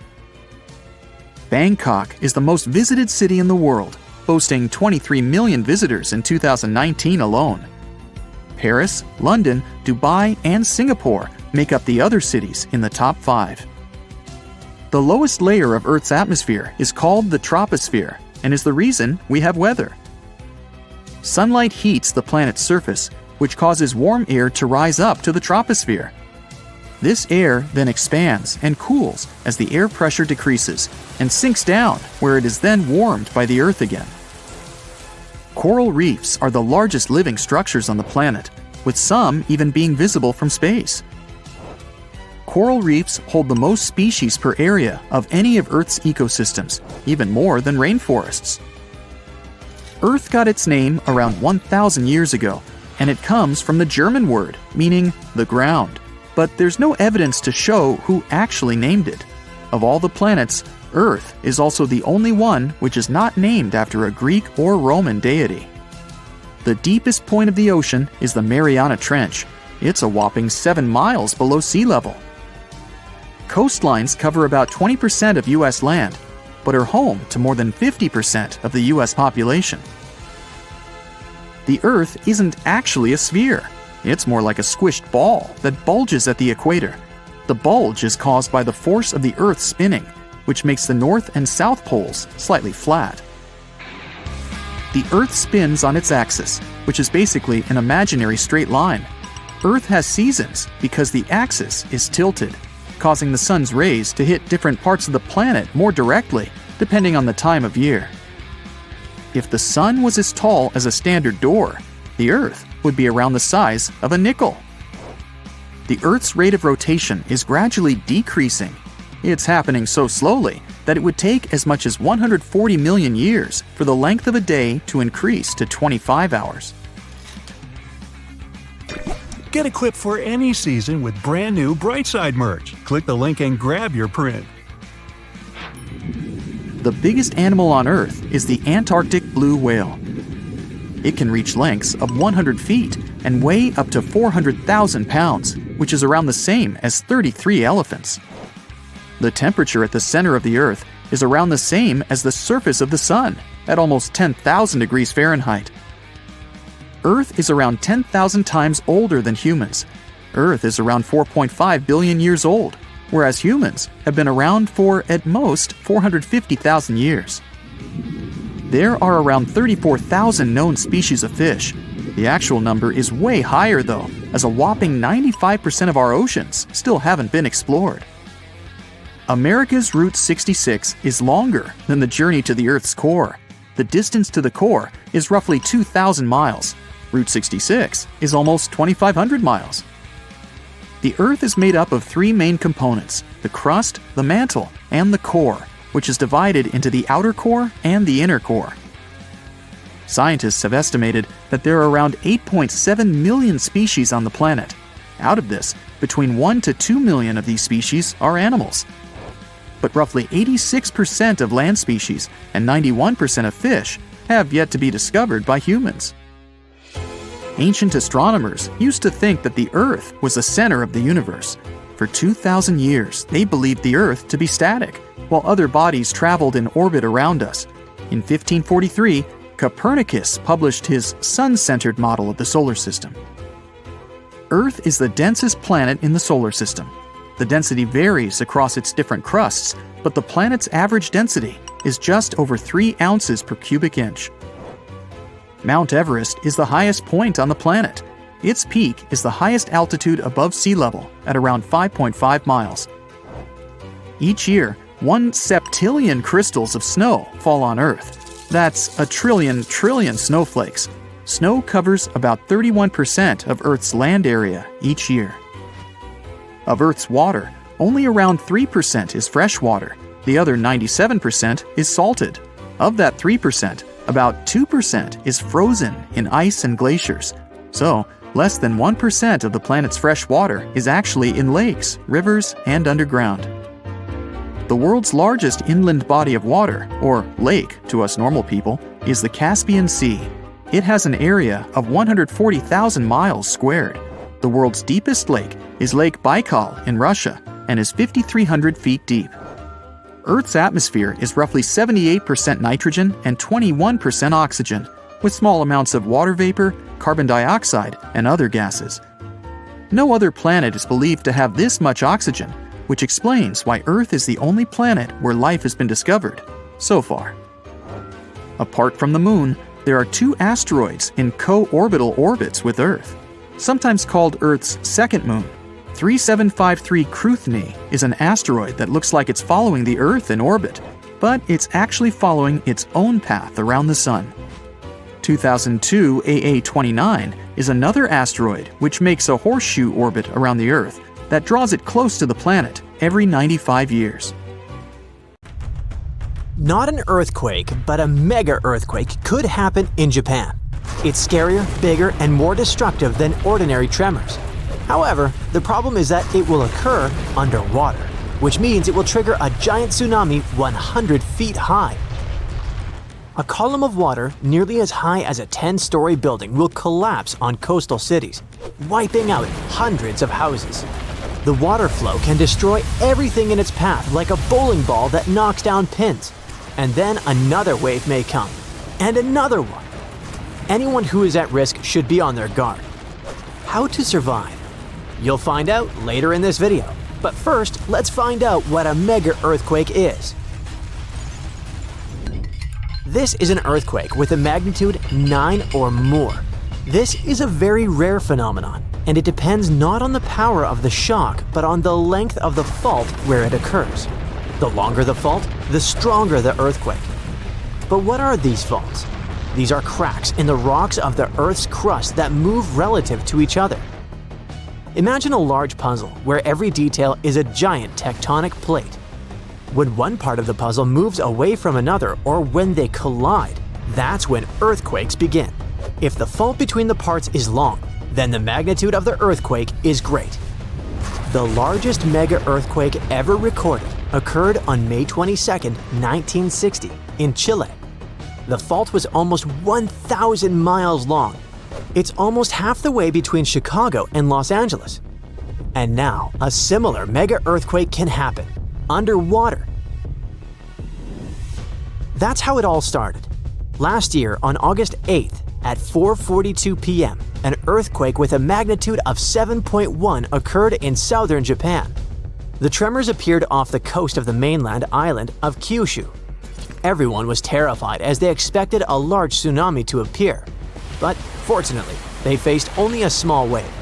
It collapsed on the shore, but didn't destroy buildings. About 15 people got hurt, which is sad, of course. But it could have been worse. It seemed that the disaster had passed. The residents breathed a sigh of relief. However, after that, the Japan Meteorological Agency sent a warning about a possible mega-earthquake that could be incredibly devastating. A previous earthquake of 7.1 magnitude could be a harbinger of an impending catastrophe, a disaster that could affect 250,000 people. As soon as people heard this, they ran to buy groceries. Increased demand and a slight panic led to shortages of rice and several other basic products. People were stocking up on food and preparing for the worst. But a week later, the Japan Meteorological Agency canceled the warning. It turned out that the small tsunami on Kyushu Island was not a harbinger. No one knows whether a mega-earthquake and tsunami will happen in this region, but the chances are very high. To understand the nature of this danger, we need to dive underwater in a place called the Nankai Trough. It is a 500-mile-long underwater fault that runs almost parallel to the Pacific coast of Japan. This is where the two giant sections of the Earth's crust meet, the Philippine Sea Plate and the Eurasian Plate. and the Philippine plate is subducting and slowly slipping under the Eurasian plate, on which Japan is partly located. During this movement, the plates get stuck, accumulating energy. Afterward, when they move and align again, they release a powerful burst of energy. And this energy is capable of causing one of the most powerful earthquakes in the world. Experts report that the probability of a mega earthquake and a tsunami is about 80%. Over the past 1,400 years, mega earthquakes have occurred every 100 to 200 years in this region. The last time this happened in Japan was in 1946. The entire country felt a powerful tremor that destroyed 36,000 houses in the southern part of Honshu Island. Every year, the probability of a repeat of this disaster increases by 1%. And do you know how many years have passed? 79. According to experts, a mega earthquake with a magnitude of 8 to 9 can trigger a tsunami that will flood small islands off the coast of Japan. And areas with large populations on the islands of Honshu and Shikoku can be flooded in minutes. Hundreds of thousands of people are at risk. It can be billions and even trillions of dollars worth of damage.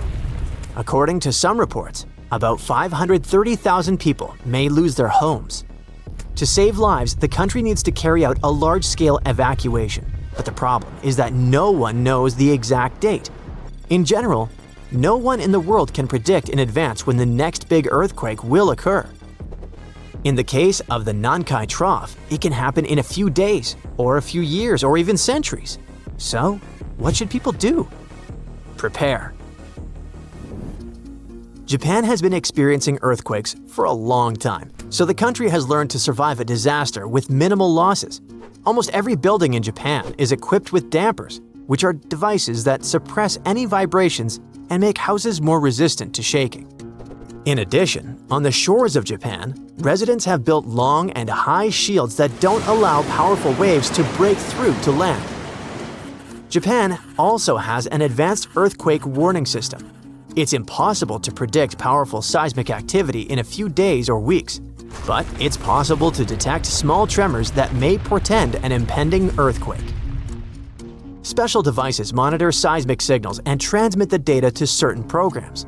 Then, they evaluate the magnitude and intensity of the tremors and send warnings to people's phones.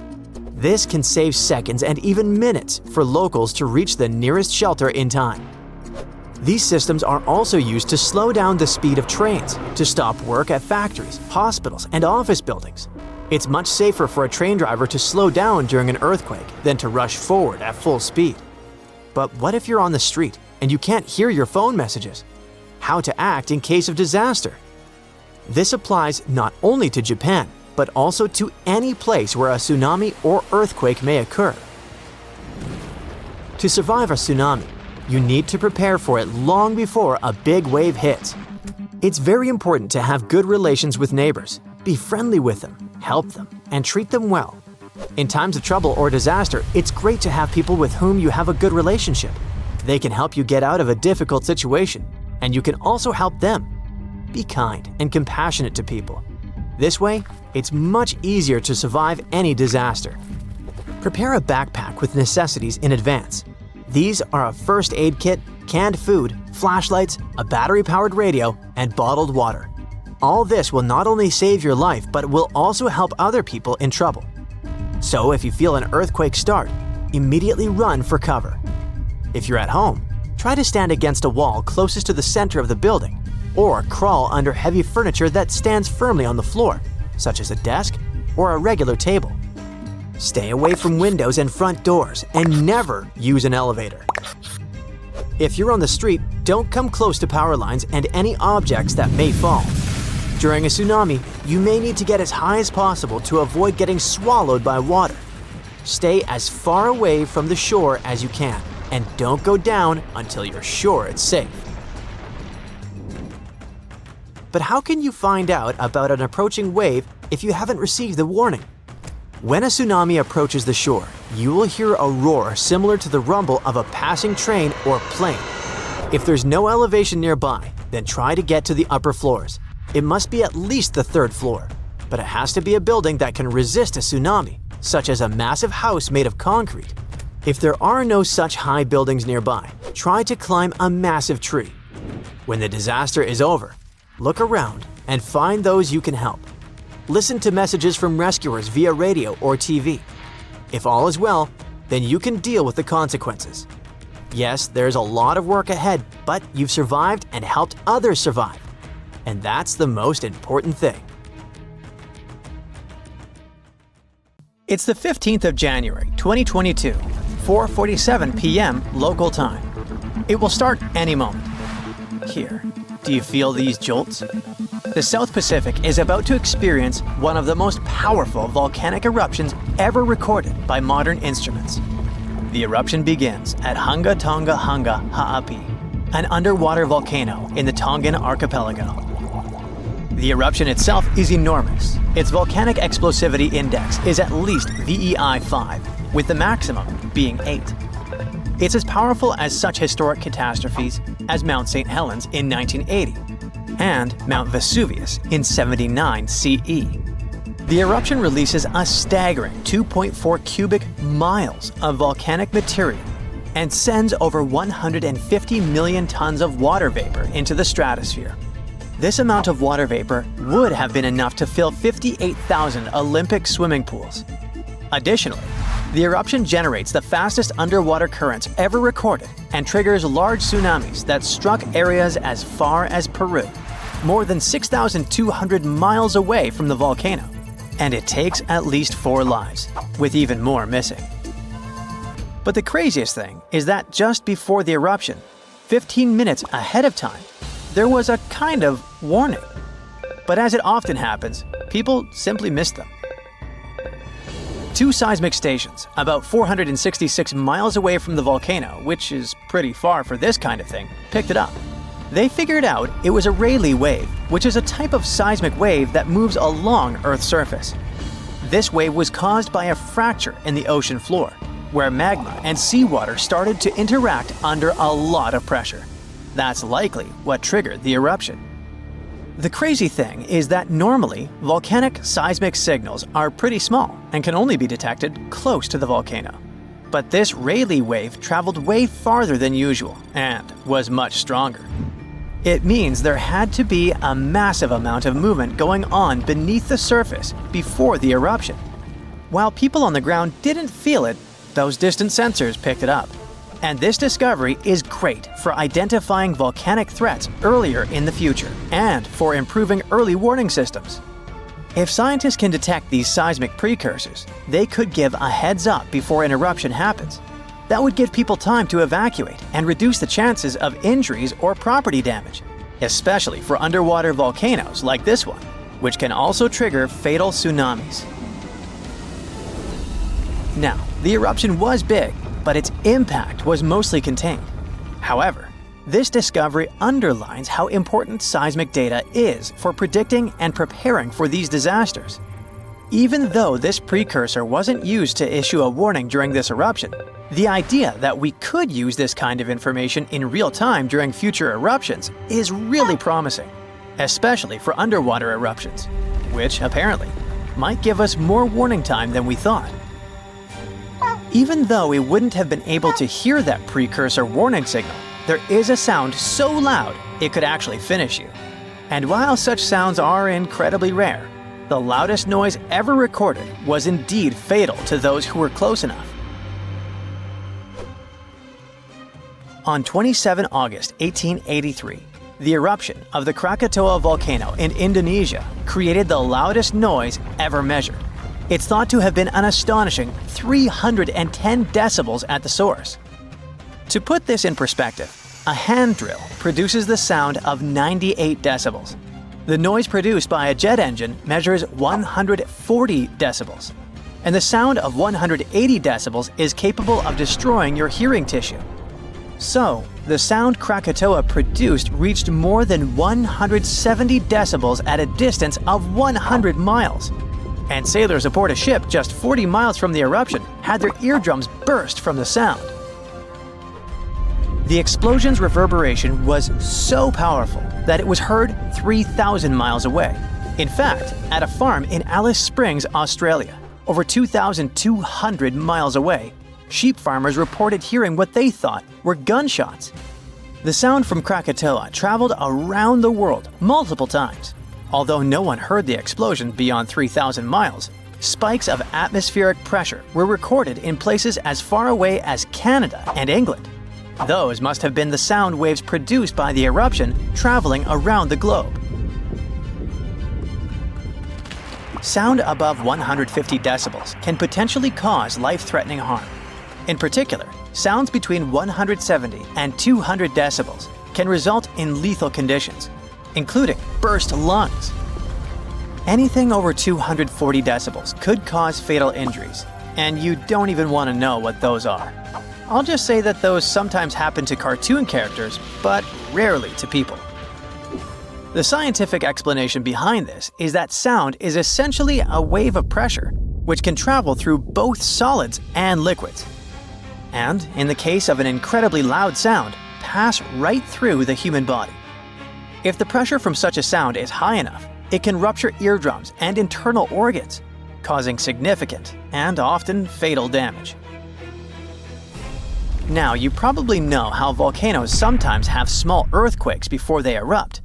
Well, they often produce this weird sound called a harmonic tremor. The sound kind of hums, and the frequency of the hum gets higher and higher until it suddenly stops just before the volcano erupts. The sound has been recorded at a bunch of volcanoes around the world. But the thing about Redoubt Volcano in Alaska is that its tremor is so intense, people can actually hear it. It's like the volcano is letting out this crazy scream right before the eruption. According to a geophysicist at the University of Washington, the frequency of Redoubt's harmonic tremor is so high that it is barely perceptible as a low bass hum, and that's at its highest pitch. All because the pitch of Redoubt's tremor exceeds that of any other recorded volcano. It questions the limits of the existing models used to explain these phenomena. That's why researchers had to propose a new model to account for these unusually high-pitched tremors. Most volcanoes produce sound when magma bubbles vibrate as they rise through cracks in Earth's crust. But in the case of Redoubt, scientists believe that the harmonic tremor and associated earthquakes occur when magma is forced through a narrow opening under immense pressure. The thick magma sticks to the rock surface inside the conduit, a channel or a pipe that carries magma from a reservoir or chamber to the vent. As the pressure builds, the magma moves upward. This makes it stick again until the pressure forces it to move once more. These sudden movements cause small earthquakes, which, as the pressure increases, occur more rapidly and blend into a continuous rising noise. So it's actually the rocks making the sounds. This new model is important because it could help scientists better understand the eruptive cycles of volcanoes like Redoubt. It could also serve as a limited early warning system. By the time Redoubt began to scream like this, the volcano had already been erupting for a few days. So the tremor might only provide a few minutes or hours of warning before the next explosion. The harmonic tremor at Redoubt reaches an extremely high frequency, then falls eerily silent before the volcano erupts again. This pause occurs when the earthquake activity slows down and the two sides of the fault slip smoothly against one another. Maybe that's when even earthquakes can't keep up anymore. The new model may also apply to other volcanoes, such as the Soufriere Hills volcano on the Caribbean island of Montserrat. The research team is now planning to investigate why the pressure at Redoubt is concentrated in one specific spot. To move ahead in their research, the scientists have created 2 recordings of Redoubt's seismic activity. The first, a 10-second recording, compresses about 10 minutes of seismic sounds and harmonic tremors, sped up 60 times. The second, a 1-minute recording, condenses roughly an hour of activity, including more than 1,600 small earthquakes that had occurred before Redoubt's first explosion with harmonic tremor. These recordings could provide crucial insight into the dynamics of volcanic eruptions and the signals that precede them. Before an earthquake shakes the ground, something sneaky might happen first. A slow, quiet movement with no shaking at all. No one is aware that right under their feet, the land is preparing to tremble violently, wreaking havoc, bringing destruction and devastation. A new study shows that such a slow creep might be how earthquakes begin. To figure this out, scientists didn't start with giant pieces of the earth. Instead, they went into a lab and used clear plastic sheets called plexiglass. They pushed two sheets of plexiglass sideways against each other, just like how tectonic plates, huge chunks of Earth's crust, push against each other underground. As they pushed, the plastic cracked, kind of like what the Earth does during an earthquake. And even though it was plastic and not rock, the physics, the way things break and move, was the same. Earthquakes happen when two tectonic plates try to slide past each other, but they get stuck. The edges between them don't move easily because of something called friction. It's kind of like when your shoes grip the ground. Over time, the plates keep trying to move and stress builds up. Think of it like bending a stick. At first, it doesn't break, but if you keep pushing, it will eventually snap. The spot where the plates are stuck is called a fault, and there's a thin brittle part in that fault. By brittle, I mean that it doesn't bend, it just breaks. Here's how it happens. First, a tiny crack forms. It's small and moves slowly. There's no shaking yet, but something is already happening under the surface. The crack spreads, building up more energy.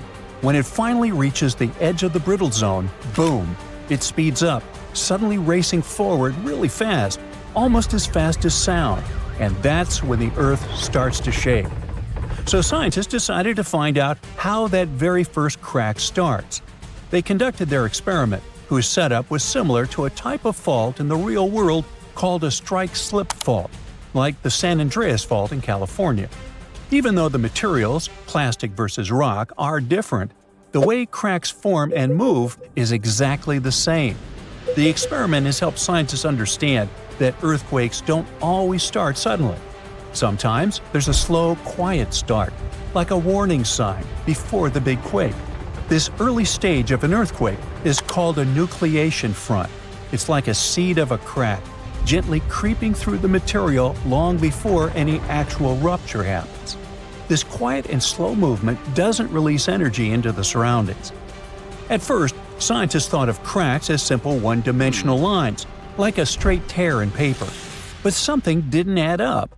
The slow-moving nucleation front wasn't behaving like a normal, fast-moving crack, and it wasn't clear why or how it suddenly sped up and became an earthquake. The answer came when scientists realized they had to think in two dimensions instead of one. Instead of imagining the crack as just a fine line, they began to think of it as a patch, like a growing circle, that starts at the surface where two materials touch. As this patch spreads out, more material along its edge has to break. The important thing here is that the energy needed to break the material is related to how long the patch's edge or perimeter becomes. The bigger the perimeter, the more energy it takes to keep breaking. That's why this patch moves slowly at first. It doesn't yet cause the violent shaking we associate with an earthquake. Because it moves without sending shaking waves, this stage is called aseismic. Eventually, the growing cracked patch spreads beyond the special brittle zone, where the materials are stuck. Outside this zone, the energy needed to keep breaking the material doesn't increase anymore. Instead, there's now extra energy building up, more than what's needed to keep the crack growing slowly. This extra energy doesn't stay quiet. It suddenly powers the crack to move much faster, turning it into a full-speed rupture. That's the moment when the earthquake begins and the ground starts to shake. These findings help explain how earthquakes might start off slow and silent before quickly turning dangerous. They show that small, slow cracks can suddenly transform into powerful, fast-moving ruptures if the conditions are right. Scientists believe that they can learn to detect the aseismic stage before a crack speeds up. It might one day be possible to predict earthquakes, or at least understand the warning signs better. Now, even though earthquakes are only the third most common type of natural disaster, they cause the highest number of fatalities. NASA plays an important role in studying earthquakes by using satellites that orbit the Earth. These satellites collect data and images that show how the ground changes after an earthquake. For example, they can detect when the land shifts, rises, sinks, or cracks. These surface changes help scientists learn more about the strength and impact of earthquakes. NASA's satellites can also track changes in nighttime lights. If a city goes dark after a quake, that's a clear sign that the area may have lost power and could need help. Now, how about we talk about the most common earthquake myths, like the one about megaquakes? Some people really worry about super huge earthquakes, but there's a limit to how big they can get. The size of an earthquake depends on the size of the fault where it happens. A longer and deeper fault can cause a bigger earthquake. For example, the San Andreas Fault in California is long, about 800 miles, but not very deep, around 10 to 12 miles. This makes earthquakes bigger than magnitude 8.3 on that fault very unlikely. The biggest earthquake ever recorded happened in Chile in 1960. It had a magnitude of 9.5 and occurred on a huge fault that was almost 1,000 miles long and 150 miles wide. Technically, there's no set limit on the magnitude scale, but an earthquake bigger than magnitude 12 would need a fault larger than Earth, which just isn't possible. Now, earthquakes can happen near the surface or deep underground. Most occur in Earth's crust or upper mantle, down to about 500 miles deep. But the deepest ones happen only at subduction zones, places where one part of Earth's crust slides under another. In California, almost all earthquakes happen in the top 15 miles of the crust. One exception is the Cascadia subduction zone in Northern California, which continues up through Oregon, Washington, and Canada. Another misconception is that the ground can open during an earthquake, but usually that only happens in movies. A giant crack opening and swallowing things up during an earthquake is just fiction. In real life, the ground on either side of a fault slides past each other. It doesn't pull apart or open wide. Small cracks or holes can happen during landslides or ground failures, but not along the actual fault line itself. Faults don't open up because if they did, there'd be no friction, and without friction, there wouldn't be an earthquake at all. Now, some people think California could break off and sink into the ocean during an earthquake, but that's not how it happens. The ocean floor is just lower land with water above it. California can't fall in. What's really happening is that southwestern California is slowly sliding north toward Alaska along the San Andreas Fault. The Pacific Plate, which California sits on, is moving about 2 inches per year, about as fast as your fingernails grow. So, in about 15 million years, Los Angeles and San Francisco could be neighbors. And in 70 million years, Los Angeles might be sitting near Alaska. I can't wait. People often wonder whether an aftershock can be bigger than the earthquake itself. Aftershocks are smaller earthquakes that happen in the same area after a larger one. They're like our planet's way of settling down after the main shock. But if an aftershock turns out to be bigger than the first earthquake, then we call the bigger one the main shock, and the earlier one becomes a foreshock. About 5 to 10% of earthquakes in California are followed by a stronger one within a week. It's also possible for 2 quakes in the same area to be about the same size. However, very large earthquakes are rare, so it's even rarer to see 2 huge ones happen close together. The ground suddenly starts shaking. Clouds of gas start forming in the sky, making it dark during broad daylight. Bits of the ground start swelling, lifting, and even collapsing. These are the telltale signs of a volcano that is bound to erupt. And this is what could easily happen again with Mount Spur. It's only about 75 miles from Anchorage, one of Alaska's busiest cities. More than half of the population of the northernmost state of the US live there. There's also a huge amount of air cargo that passes through its international airport daily. So anytime a volcano this close to such a vital hub begins to get restless, people start paying attention. Just FYI, approximately 350 million people in the world live within the danger range of an active volcano. That means that around 1 out of 20 people live in an area at risk of volcanic activity. Alaskans probably wish that Spur's reawakening was fiction, but it's actually true. The Alaska Volcano Observatory picked up on several of these "I'm about to erupt" signs from Mount Spur. So much so that they raised the alert level to yellow. which means unrest above normal background levels. Spur erupted twice in the 90s, and it was pretty intense. If we were ranking volcanic eruptions on a scale from 1 to 10, these eruptions would rank a 6 or 7. Not that terrible, but still worth 10 to 17 million in damages. However, these numbers are nothing compared to Alaska's 1988 Redoubt eruption, another volcano that erupted and summed up a staggering $345 million in damages, mainly because its ashes hit aircraft engines, such as the KLM 747 that lost power after all its engines went off due to the ashes. If people weren't paying attention to Alaska's unstable geology before that, well, they surely started to after it. When you think of the hazards of volcanic activity, the first thing that might possibly pop in your mind is Pompeii, Italy.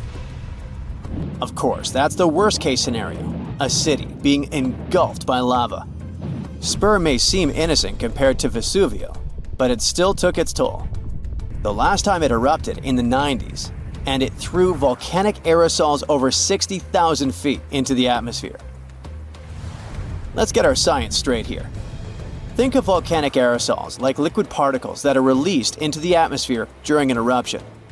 These particles are usually created when gases from a volcano, such as sulfur dioxide, combine with water and other particles that exist in our atmosphere.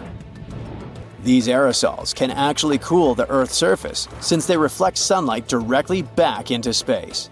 And that's not the worst part. It can stay in the atmosphere for several years after an eruption, causing lots of health issues. The eruption unleashed blazing fast avalanches of hot gas and ash called pyroclastic flows, along with thick, muddy floods known as lahars. Oh, and there were also the massive volcanic boulders. These rock chunks were huge, some over 3 feet long, and they blasted out from the volcano like nature's cannonballs, landing more than 6 miles away. All that volcanic heat melted part of a nearby glacier, kicking off debris flows that dammed up the Chakachatna River and created a whole new lake along the valley. Some good came out of Spur's first eruption, though. The main lesson was, volcanic monitoring pays off. The local monitoring was able to reduce the economic damage done by the eruption, especially for a city that has an intense air traffic. Spur is deemed as dormant for the moment, but it could go off anytime soon. You see, volcanoes are classified as active, dormant, or extinct, depending on how much action they're putting on. If it's still active, it's still rumbling and erupting somewhat regularly. Dormant means it's had some recent activity, but it's still lying low for now. And extinct, that's when it's been quiet for such a long time that we figure it's done for good. One of the US's most dangerous active volcanoes is Mount St. Helens. This volcano is actually responsible for the most powerful eruption in US history. Its last blast was so intense, it threw off about 1,300 feet off its summit. Basically, the top of the mountain vanished, and if you thought Mount Spur's ash cloud was impressive, St. Helens wins the competition since it launched its ashes 80,000 feet into the sky. Eastern Washington plunged into total darkness. But it wasn't just that. In a matter of 3 minutes, the eruption hurled 3.7 billion cubic yards of blazing rock and dust, enough to fill 1 million Olympic-sized pools across 230 square miles of lush forest. Actually, the earthquakes that anticipated the eruption started weeks before May 18, 1980. A ground shake of magnitude 5.0 went off, triggering a landslide on one side of the volcano.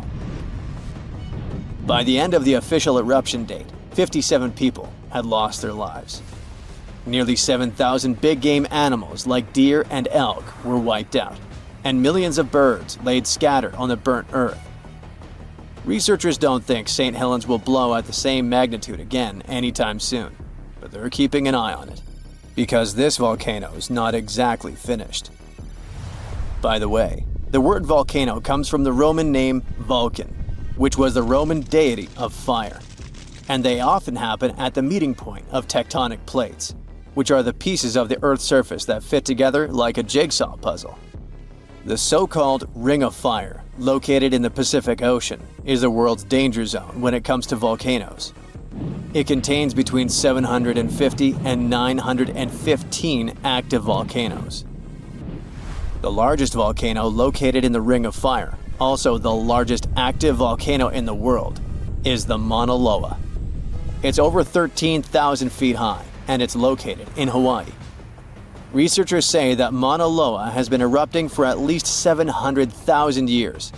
Its most recent eruption began on the 27th of November 2022, and it lasted until December 13th. It's been quiet since the 80s until it decided to wake up again. Thanks to constant monitoring by the Hawaiian Volcano Observatory, it didn't cause any casualties when it last erupted. Scientists have been investing big time on volcanic monitoring, not only to reduce economic hazards, but also to save lives. The most recent attempt has been to drill into volcanoes. Recently, a group of scientists went all the way to Iceland in one of the world's volcanic hotspots. There are around 33 active volcanoes in Iceland alone, but the one that is the most interesting to them the most is the Krafla volcano. The Krafla has erupted around 30 times in the last 1,000 years, and its most recent eruption was in the mid-1980s. The project, named Krafla Magma Testbed, or KMT for short, is hoping to advance the understanding of how magma behaves underground. The main advantage of this drilling research is predicting the risk of eruptions, but it can also help to push geothermal energy forward. I mean, can you imagine having electricity that is run by the limitless source of volcano power? The KMT team will begin drilling holes deep into volcanic ground in 2027. They're aiming at reaching over a mile into the ground. After all, it's different to monitor lava activity when it's on the surface than when it is still below ground. This will allow researchers to listen to the pulse of the Earth, according to them. They're saying this research is as revolutionary as the first time man went to the moon. Oh, and speaking of that, I was shocked to discover that volcanoes exist all throughout the solar system. Yep, other planets and moons have volcanoes too. The largest volcano in our solar system is Olympus Mons on Mars. It's a shield volcano, much like the ones that make up the Hawaiian Islands.